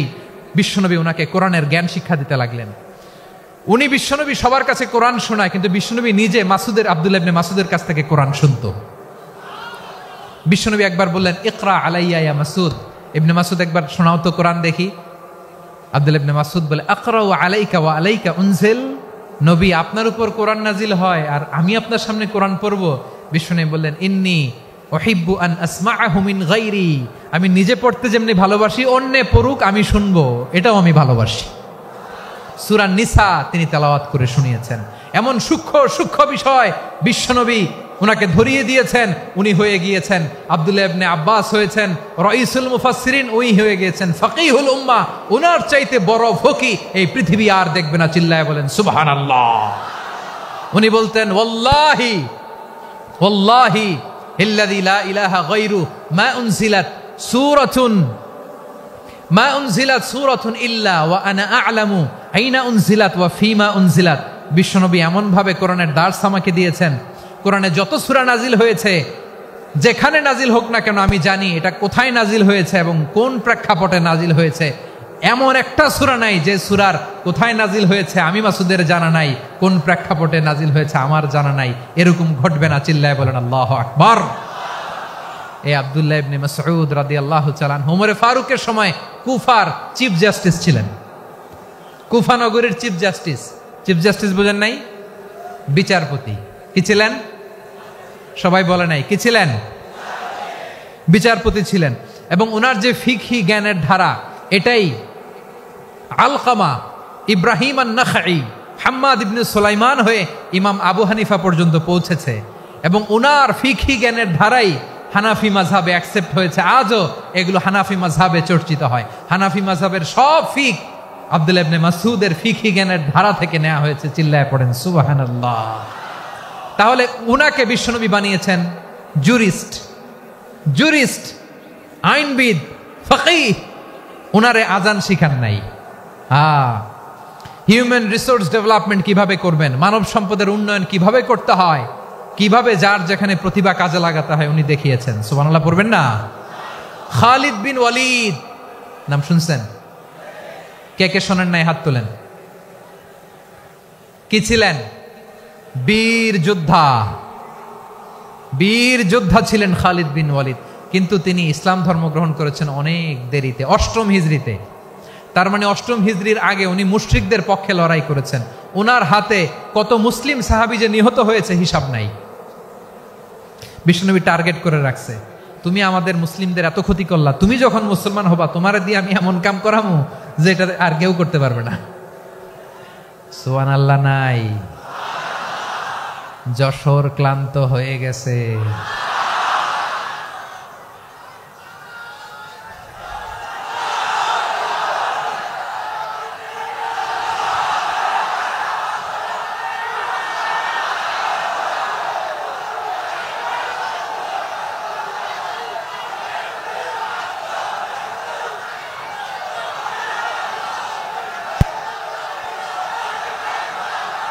মাশাআল্লাহ, বসুন বসুন বসুন। খালিদ বিন ওয়ালিদ রাদিয়াল্লাহু তাআলা আনহু 8ম হিজরিতে মুসলিম হয়েছেন, মক্কা বিজয়ের আগে। তো মক্কা বিজয়ের আগে যখন মুসলিম হয়েছেন, এর আগে কি করছেন? কাফিরদের সাথে যুদ্ধ করেছেন। উনি উহুদের যুদ্ধে মুসলমানদের যে পরাজয় ভাব, কঠিন পরিস্থিতির মুখোমুখি উনার কারণে পেছন থেকে এমন আতর্কিত আক্রমণ করেছেন, মুসলমানদেরকে কচুকাটা করেছেন। 8ম হিজরিতে আল্লাহ তাআলা হেদায়েতের নূর দিয়ে ওনার হৃদয়টাকে উজালা করে দিলেন। লা ইলাহা, এটা এমন বাণী যার হৃদয়ে একবার টাচ খাবে, এইটা থেকে সে আর পালিয়ে বেড়াতে পারে। ঝিনুকের ভেতর লুকিয়ে থাকে যেমন মতি, ঝিনুকের ভেতর লুকিয়ে থাকে যেমন মতি, কলমা শাহাদাতে আছে আল্লাহর জ্যোতি, কলমা শাহাদাতে আছে আল্লাহর জ্যোতি। ঠিক কিনা বলেন? মক্কা বিজয়ের আগে মুসলিম হলেন, হওয়ার পরেই বিশ্বনবীর টার্গেট ফুলফিল হলো। ওই যে টার্গেট করে রেখেছেন আর দোয়া করেছেন, খালিদ বিন ওয়ালিদ যদি মুসলিম হয় তাকে আমি মিলিটারি চিফ বানাবো। ওনাকে আজান শিখান নাই, ওনারে কান ধইরা নামাজের এই মাথা থেকে ওই মাথা আনান নাই, ফিকহি কোরআনের সূক্ষ্ম তাফসীর ওনারে শিখান নাই, অ্যাম্বাসেডর বানান নাই। বিষ্ণু ইসলাম উনাকে সামরিক অভিযানে প্রেরণ করেছেন। সামরিক অভিযানে তিনি প্রেরণ করেছেন। উনার জীবদ্দশায় উনার নেতৃত্বে যতগুলো যুদ্ধ হয়েছে, একটা যুদ্ধেও তিনি পরাজয় বরণ করেন নাই। ওমরে ফারুকের সময়কালে তিনি চিফ অফ মুসলিম মিলিটারি, মানে মুসলিম সেনাপতি হয়েছেন। যশোর, আওয়াজ করো, ঠিক কিনা বলো? সেনাপতি, মুসলিম সেনাপতি। তাহলে কিভাবে হিউম্যান রিসোর্স ব্যবহার করতে হয় গোটা বিশ্ব আমার নবীর কাছ থেকে শিখে না। খালিদ বিন ওয়ালিদ, ওনাকে বিশ্বনবী একটা উপাধি দিয়েছেন। উপাধিটা হচ্ছে সাইফুল্লাহিল মাসলুল, আল্লাহর নাঙ্গা তরবারি, আল্লাহর খোলা তরবারি, দ্য ওপেন সোর্ড অফ আল্লাহ। খালিদ বিন ওয়ালিদ মুসলিম সেনাপতি। হাসান বিন সাবেত নাম শুনছেন? দেখি উনি কি ছিল বলেন? রাসূলের সভা কবি, কালচারাল হিজিমনিকে ডিফিট করার জন্য। উনি ভালো অস্ত্র চালানো জানতেন না, ওই কাজে উনি যেতেন না। ওনার ছিল কাব্য প্রতিভা। কাব্য প্রতিভা, কাফিররা কবিতা দিয়ে নবীকে গালি দিত। বিশ্বনবী বলতেন, ইয়া হাসান আজিব আন রাসূলিল্লাহ, তুমি নবীর হয়ে কাফেরদের এই কথাগুলোর জবাব দাও। বিশ্বনবীর একটা মিম্বার ছিল। বিশ্বনবীর মিম্বারের পাশাপাশি মসজিদে নববীতে এই হাসান বিন সাবেতের জন্য বিশ্বনবী একটা স্পেশাল মিম্বার বানিয়ে দিয়েছেন। এখান থেকে তুমি জবাব দাও। এবং বিশ্বনবী বলেছেন, আল্লাহুম্মা আইয়িদহু বিরূহিল কুদুস, আল্লাহ হাসান আমার পক্ষে জবাব দেয়, তুমি জিব্রাইল মারফত তাকে সাহায্য পাঠাইয়া দিও। রাসূল সাল্লাল্লাহু আলাইহি ওয়াসাল্লামের সভা কবি, the poet of the prophet, নবীর কবি। উনি কবিতা দিয়ে, এমন উচ্চাঙ্গের ভাষায় কবিতা দিয়ে তিনি জবাব দিতেন, কাফিরদের গা শিহরে যেত, তাদের হৃদয়ে আগুন ধরে যেত। তাহলে এরকম কবিরও দরকার আছে না নাই? এখন যাকে আল্লাহ দিছে কাব্য প্রতিভা, এরা যদি আপনি যুদ্ধের ময়দানে পাঠান হবে? যারে দিছে সুরেলা গলা, এরা যদি অ্যাম্বাসেডর বানান হবে না। হাসান বিন সাবেত ছিলেন বিষ্ণু ইসলামের কবি। হুযায়ফা ইবনুল ইয়ামান বিশ্বনবীর গোয়েন্দা বিভাগের প্রধান। কিসের প্রধান? হুযায়ফা ইবনুল ইয়ামান। ওনার ছিল ডিটেকটিভ মাইন্ড, ডিটেকটিভ মাইন্ড, গোয়েন্দা বিভাগের প্রধান। এবং উনি হচ্ছেন সাহিবু সিররি রাসূলিল্লাহ, রাসূল সাল্লাল্লাহু আলাইহি ওয়াসাল্লামের গোপন তথ্যের ধারক বাহক। নবীর যেই কথা কেউ জানে না, সব হুযায়ফার পেটের ভিতরে ছিল। সুবহানাল্লাহ পড়েন। মদিনার যত ইহুদিদের একটা লিস্ট ছিল, এই লিস্ট শুধু 2 জন জানতো, বিশ্বনবী আর হুযায়ফা। সুবহানাল্লাহ পড়বেন না? তাহলে উনাকে কোন দায়িত্ব দিছে? কোন বিভাগ? যশোর, আওয়াজ করো, কোন বিভাগ? গোয়েন্দা বিভাগের হেড ছিল। খন্দকের যুদ্ধে প্রচন্ড আজকের মতো শৈত্য প্রবাহ, মাটি খনন করতে করতে সাহাবীদের পেটে ক্ষুধা নাই, দাঁড়াইতে পারে না নামাজের জন্য, এত ক্লান্ত, ক্ষুধা, ক্লান্ত, শ্রান্ত। বিশ্বনবী বললেন, কে আছো? এই কঠিন শীত, এই ভয় আর ক্ষুধার মধ্যেও খন্দকের পরীক্ষার টপকে শত্রু শিবিরে যে আমাকে তথ্য দিবা, কে আছো? কারো গায়ে শক্তিই নাই যে দাঁড়াবে, কেউ দাঁড়ায় না। বিশ্বনবী তখন নিজে হুযায়ফাকে ডাক দিলেন, হুযায়ফা, যে আমাকে আজকে শত্রু শিবিরের তথ্য এনে দিবে, সে জান্নাতে আমার মোরাফাকা, আমার সঙ্গী হবে। হুযায়ফা রাদিয়াল্লাহু ইবনুল ইয়ামান জীবনের ঝুঁকি নিয়ে এই ক্ষুধা, শৈত্য প্রবাহ, কোল্ড ওয়েভসকে উপেক্ষা করে পরীক্ষা টপকে শত্রু শিবিরে যে সবার কথাগুলো চুপে চুপে শুনে বিশ্বনবীর দরবারে এসে গোয়েন্দাদের মতো তথ্য সরবরাহ করেছে। বিশ্বনবীর গোয়েন্দা বিভাগের প্রধান হুযায়ফা ইবনুল ইয়ামান ইন্টেলিজেন্স বিভাগ চালাতেন। মুনাফিকদের নাম ওনার কাছে ছিল। মুআয ইবনে জাবাল মদিনা রাষ্ট্রের সবচেয়ে সিনিয়র আমলা ছিলেন। আমলাতন্ত্র চিনেন তো? প্রশাসনিক কাজ যারা চালায়, অ্যাডমিনিস্ট্রেশন বোঝেন না? The department of administration. মদিনার রাষ্ট্রের সিনিয়র আমলা মুআয ইবনে জাবাল মুতাখাসসিসুন ফিল হালালি ওয়াল হারাম, হালাল হারামের স্পেশালিস্ট ছিলেন। বিশ্বনবী উনাকে ইয়ামানের গভর্নর করে পাঠাইছেন। বলেছেন, ইন্নাকা তা'তি কওমান আহলা কিতাব, এমন গোষ্ঠীর কাছে যাবা এরা ইহুদি নাসারা, আগে শাহাদা পড়লে এরপরে নামাজের দাওয়াত দিও, নামাজ পড়লে যাকাতের দাওয়াত দিও। গভর্নরের অ্যাটিটিউড যেমন থাকে তেমন অ্যাটিটিউড ধরে রেখো। সুবহানাল্লাহ পড়েন। তাহলে মুআয ইবনে জাবালকে দিয়ে বিশ্বনবী কবিতা লেখায় নাই, চিঠি লেখায় নাই, আজান দেওয়ায় নাই। সুবহানাল্লাহ পড়বেন না? সব শেষ সাহাবী বলি আবু হুরায়রা রাদিয়াল্লাহু তাআলা আনহু। নাম শুনছেন? বিড়ালের বাবা। কি করতেন? খালি হাদিস মুখস্থ করতেন। উনি বলতেন, আলজামু রাসূলুল্লাহ আলা মিল ইবাতনি, আমার শুধু পেটের ক্ষুধার বন্দোবস্ত হইলে আমি নবীর সঙ্গ ছাড়তাম না। আমার আনসার সাহাবারা ক্ষেত খামারের কাজ করতো, আমার মুহাজির সাহাবারা ব্যবসা করতো, আর আমি নবীর সাথে সাথে থাকতাম। শুধু সকাল বিকাল দুই বেলা যদি আমার খাবারের বন্দোবস্ত হয়, আমি আর নবীর লক ছাড়ি না। সুবহানাল্লাহ কইবেন না? 5374টা হাদিস তিনি বর্ণনা করেছেন। সবচেয়ে বেশি হাদিস বর্ণনাকারী সাহাবী। হাদিস প্রিজার্ভেশনের কাজে বিশ্বনবী ওনাকে কাজে লাগিয়েছেন। উনি একদিন বলেন, ইয়া রাসূলুল্লাহ আসমাউ মিনকা কাসীরান ফালা আহফাজু, নবী অনেক কথা শুনি আমার মনে থাকে না। বিষ্ণু বললেন, তাই? উবসুত রিদাক, তোমার চাদরটা বিছাও। আবু হুরায়রা বিছালেন, বিশ্বনবী হাত বুলায় দিলেন, এরপরে অনেক হাদিস বর্ণনা করলেন। আবু হুরায়রা বলে, তারপর থেকে বিশ্বনবী যাই বর্ণনা করে আমি শুনি আর একটাও ভুলি না। এখন সুবহানাল্লাহ। বিশ্বনবী ওনাকে হাদিস প্রিজার্ভেশন, নবীর এই যে লক্ষ্য হাদিস প্রিজার্ভেশনের এই দায়িত্ব দিয়েছেন সাইয়েদনা আবু হুরায়রা রাদিয়াল্লাহু তাআলা আনহুকে। প্রিয় ভাইরা, তাহলে 10 জন সাহাবীর কথা যে বললাম, আপনারা কি খেয়াল করেছেন কত বড় ট্যালেন্ট হান্টার, চৌকস ট্যালেন্ট হান্টার ছিল আমার নবী। এক একজনের এক এক ট্যালেন্ট, এক এক কাজে অ্যাসাইন করেছেন, এক একজনকে এক এক দায়িত্ব দিয়েছেন, এক একজনের প্রতিভাকে এক একভাবে বিকশিত হওয়ার সুযোগ দিয়েছেন। আওয়াজ করে বলেন ঠিক কি না? এখন আমার পর্দার আড়ালে আমার মায়েরা বলবে, এতগুলো পুরুষ সাহাবীর কথা বললো, নারী সাহাবীরা কি কিছু করে নাই? হ্যাঁ, একজন নারী সাহাবীর কথা বলে মোনাজাত হবে, দোয়া ছাড়া কেউ যাব না। রুফাইদা আল আসলামিয়া রাদিয়াল্লাহু তাআলা আনহা, ওনার বাবার নাম সাআদ আল আসলামি। বিশ্বনবী কি খেয়াল করলেন দেখেন, সাআদ ছিল মদিনার বড় ডাক্তার। এই নারী সাহাবী রুফাইদা বাবার কাছ থেকে চিকিৎসা বিদ্যা শিখেছেন। যখন শিখছে, বিশ্বনবী দেখলেন আমার তো প্রতি সপ্তাহে সপ্তাহে যুদ্ধে আহত সাহাবীদের সেবা দিবে কে? বিশ্বনবী রুফাইদাকে বললেন, রুফাইদা তুমি মসজিদে নববীর পাশে একটা মেডিকেল ক্যাম্প করো। এই যে সাকিনা আদ্দিন মেডিকেলের আমার ছাত্রী বন্ধুরা, শুনে রাখো, তোমাদের আইকন হচ্ছে এই রুফাইদা আল আসলামিয়া।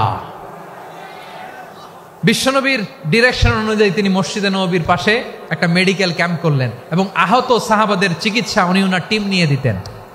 বিশ্বনবীর পরামর্শে উনি আনসারি এবং মুহাজির মহিলা সাহাবীদেরকে নিয়ে একটা স্পেশাল মেডিকেল টিম গঠন করলেন।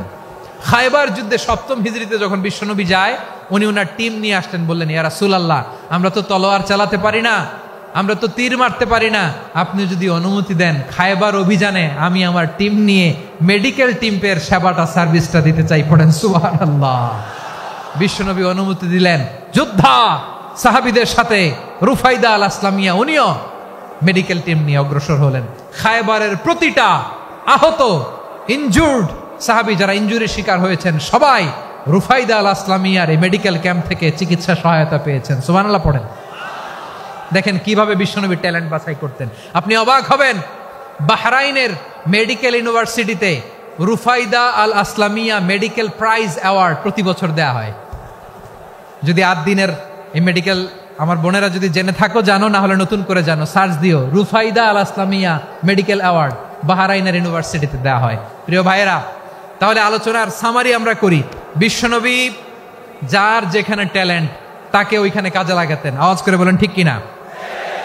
এবার একটা ইন্টারভিউ হবে, আওয়াজ করে বলেন, আবু মাহজুরাকে বিশ্বনবী কি বানাইছেন? হ্যাঁ, ভুলে গেছেন? সামনের চুলে হাত দিয়ে বিশ্বনবী কি সুন্দর গলায় আজান শিখালেন।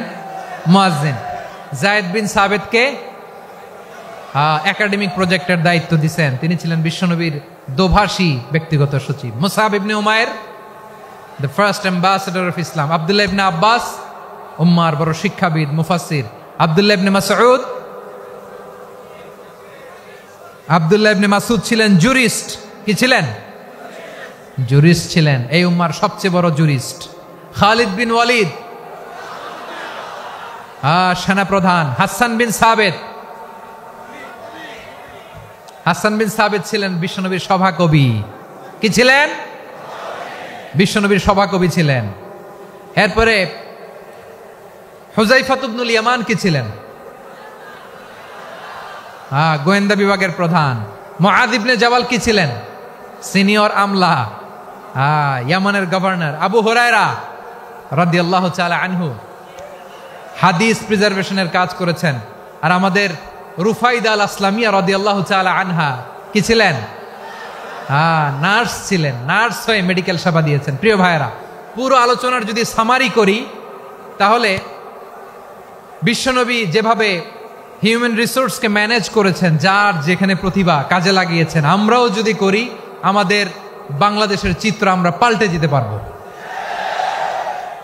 আমরা শুরুতে শুনেছি মানুষের আছে অসীম সম্ভাবনা, প্রতিটা মানুষ অনন্য, যত্ন নিলে, যথাযথ পরিচর্যা করলে মানুষ বিশ্ব জয় করতে পারে। ঠিক কিনা? আমাদের হাফেজে কোরআনের সামনে দাঁড়াতে পারে এমন কোন হাফেজে কোরআন আল্লাহর জমিনে জন্ম হয় নাই। গোটা বিশ্ব কাঁপিয়ে তারা সেরা, আমাদের ক্রিকেটাররা সেরা, আমাদের তৈরি পোশাক শিল্প সেরা। এরকম অনেক অনেক সেরা জিনিস আছে, আমরা এগুলোরে নার্চারিং করতে পারি নাই, পরিচর্যা করতে পারি নাই, সঠিক তারবিয়াতের অভাব। তাহলে মানুষের অসীম সম্ভাবনাকে কাজে লাগাতে হবে। ঠিক কিনা বলেন? ইউনুস গভর্নমেন্টকে আমি বলবো, অল্প সময়ের জন্য আপনারা এসেছেন, সংস্কারও করতে হবে, আবার নির্বাচনও করতে হবে। সব সংস্কার হয়তো করতে পারবেন না, যতটুকু পারবেন এর মধ্যে আমাদের যে হিউজ ম্যান পাওয়ার, আমাদের যে মানব সম্পদ, হিউম্যান রিসোর্স, এটাকে ডেভেলপ করে আপনাদের যেতে হবে। যেটা পারবেন না সেটাকে পরবর্তী নির্বাচিত গভর্নমেন্টের কাছে রেখে যেতে হবে, যে তারা যেন করে, তাদের কাছে আপনারা এটা রেখে যাবেন। তাহলে মানুষ চাইলে বিশ্ব জয় করতে পারে। আর মানুষকে হারাতে পারে কেউ? জোরে বলো যশোর, মানুষকে হারাতে পারে কেউ? আল্লাহ আমাদেরকে জনসংখ্যা দিয়েছেন। প্রিয় ভাইয়েরা, এই জনসংখ্যা অনেক বড় সম্পদ, এটা আমাদের জন্য অভিশাপ নয়, আশীর্বাদ। আমাদের জনসংখ্যাকে যদি আমরা জনশক্তিতে রূপান্তর করতে পারি, আজকে বাংলাদেশ যে অবস্থানে দাঁড়িয়ে আছে, বাংলাদেশ তার 20 গুণ উন্নতির শিখরে চলে যাবে। চিল্লায় বলো ঠিক কিনা?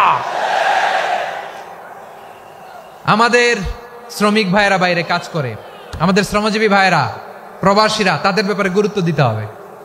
আমাদের শ্রমের দাম সবচেয়ে কম, সবচেয়ে কম।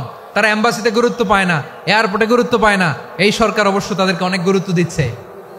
আমাদের অদক্ষ শ্রমিককে যখন আমরা দুবাই পাঠাই, অল্প বেতন পায়, কিন্তু ইন্ডিয়ানরা দক্ষ শ্রমিক পাঠাইলে তার 3 গুণ বেতন পায়। আমরা আমাদের শ্রমিকদেরকে অদক্ষভাবে আর পাঠাতে চাই না, দক্ষ শ্রমিক পাঠিয়ে আমরা রেমিটেন্সের বন্যা বইয়ে দেব। আমাদের শ্রমিকদের পাঠানো রেমিটেন্সের টাকায় সচল থাকে আমার দেশের অর্থনীতির চাকা।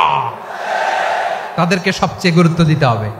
আমরা পেয়েছি ফ্রিডম ফাইটার, মুক্তিযোদ্ধা, আর আমার প্রবাসী ভাইরা হচ্ছে রেমিটেন্স ফাইটার। জোরে বলো ঠিক কিনা?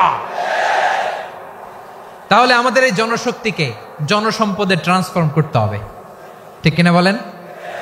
সরকার জনগণকে এভাবে পলিশ করতে হবে। মা বাবারা ছেলে মেয়েদের মধ্যে কার কোন যোগ্যতা, তাকে ওইভাবে কাজে লাগাতে হবে। সবার A+ পাওয়ার কোনো দরকার নাই। আমাদের দেশে একটা টেন্ডেন্সি আছে, পরীক্ষায় A+ না পাইলে কই তুই কি করলি, পাশের বাড়ির ছেলে A+ পাইছে, যা ওর পা ধোয়া পানি খা। কি খা? তা আমি ভাবছি যে পা ধোয়া A+ পাওয়া ছেলেদের পা ধোয়া পানির একটা পানির ব্র্যান্ড বানাইতে হবে এরকম। লেখা থাকবে A+ পাওয়া ছেলেদের পা ধোয়া পানি। খাওয়া নাই, এগুলার খাওয়া নাই। ওরে আল্লাহ A+ পাওয়ার জন্য বানাইছে, আর আপনার ছেলেকে এই A+ গুলারে নিয়ন্ত্রণ করার জন্য আল্লাহ বানাইছে। ওকে দিয়ে আল্লাহ কি করবে আপনি জানেনই না। একটা A+, একটা A গ্রেড একটা মানুষের জীবনকে ঠিক করে দিতে পারে না। আপনার ছেলেকে আল্লাহ অন্যদিকে যোগ্যতা দিয়েছে। ওদের মনোবল ভাঙবেন না, খবরদার খবরদার। ছেলে মেয়েদের মনোবল ভাঙবেন না। যাকে দিয়ে যেটা হবে তাকে দিয়ে সেটা করতে হবে, তার প্রতিভাকে সেভাবে কাজে লাগাতে হবে। তাহলে বাংলাদেশ আমাদের এই জনসংখ্যা জনসম্পদে রূপান্তরিত হবে। আমাদের সরকারের তত্ত্বাবধানে আমাদের 18 কোটি জনগণ দক্ষ জনশক্তিতে রূপান্তরিত হোক। আমরা চাই কি চাই না? আমরা ভালো মানুষ, শ্রেষ্ঠ মানুষ হতে চাই কি চাই না? ওই জাপানিজদের মতো সৎ, ওই ইউরোপিয়ানদের মতো কালচার্ড। আমাদেরকে আল্লাহ তাআলা কোরআন সুন্নাহ অনেক কিছু দিয়েছেন। যেহেতু বর্তমানে আমরা দেখছি তারা সৎ, তাদের মধ্যে ভ্যালু আছে, সেগুলো আমাদের মধ্যে আনার দরকার আছে না নাই? আর ইসলাম দিয়ে আমাদের জীবনকে সাজাতে হবে, ইসলাম দিয়ে আমার পরিবারকে সাজাতে হবে। ইসলাম থেকে, কোরআন থেকে প্রেসক্রিপশন না নিলে জীবন সুন্দর হবে না। কোরআন থেকে প্রেসক্রিপশন না নিলে সমাজ সুন্দর হবে না। কোরআনের প্রেসক্রিপশন না মানলে রাষ্ট্র সুন্দর হবে না। কোরআনের প্রেসক্রিপশন অ্যাপ্লাই না করলে শুধু দুর্নীতি দমন কমিশন দিয়ে দুর্নীতি বন্ধ করা যাবে না। এজন্য কোরআনের আইন আমরা চাই কি চাই না? প্রিয় ভাইয়েরা, হিউম্যান রিসোর্স ডেভেলপমেন্ট, মানব সম্পদের উন্নয়ন, আমাদের সরকার যেন এদিকে নজর দেয়। আমরা যেন এই ব্যাপারে যত্নবান হয়ে উঠি। যাকে আল্লাহ যে যোগ্যতা দিয়েছে, এই যোগ্যতা দিয়ে আমরা যেন ইসলামের জন্য, দেশের জন্য কাজ করি। আমরা যেন আমাদের স্কিল ডেভেলপ করি, আমাদের পটেনশিয়ালকে ডেভেলপ করি। মোরালিটি, ভ্যালিউজ নিয়ে শায়েখ আহমদুল্লাহ আলোচনা করেছেন। এগুলো দিয়ে যেন আমরা আমাদেরকে সাজাই। আল্লাহ তাআলা আমাদের দেশকে তুমি নিরাপদ করো, আমরা পড়ি আমিন। আল্লাহ আমার 18 কোটি জনগণকে তুমি জনশক্তিতে রূপান্তরিত করো, আমিন। আল্লাহ আমরা হাতে হাত রেখে, কাঁধে কাঁধ মিলিয়ে, ভাইয়ে ভাইয়ে যেন এই দেশকে গড়তে পারি, আল্লাহ তুমি তৌফিক দান করো, আমরা পড়ি আমিন। আমার প্রিয় মহিউদ্দিন ভাই বলেছেন, হুজুর এমন একটা ঘোষণাপত্র দিয়ে যাবেন আজকের এই ঐতিহাসিক যশোরের প্রোগ্রামে, যেটা গোটা বাংলাদেশে মানুষ এটার উপর আমল করে। আমি যে কথাটা বলেছি এটাই, আসুন আমরা আমাদের জনসংখ্যাকে জনসম্পদে ট্রান্সফর্ম করি। আমাদের জনসংখ্যাকে আমরা যেন জনশক্তিতে রূপান্তরিত করি। জনসংখ্যাকে ট্রান্সফর্ম করে জনশক্তি দিয়ে আমরা যেন আগামীর বাংলাদেশ, স্বাধীন বাংলাদেশ 2.0 কে গড়ে তুলি। আল্লাহ তাআলা আমাদের সবাইকে কথাগুলো বোঝার, আমল করার তৌফিক দান করুন। এই জেনজি, ক্ষমা করে দিও আমাকে, অনেক ধমক দিছি, বকা দিছি। আল্লাহ তোমাদেরকে করুক, কবুল করুক, যশোরবাসীকে কবুল করুক, আদ দিনকে কবুল করুক, এই মেডিকেল কলেজকে কবুল করুক, ইসলামের জন্য বাঁধ ভাঙা এই জোয়ার এবং উচ্ছ্বাসকে আল্লাহ তাআলা কবুল করুক।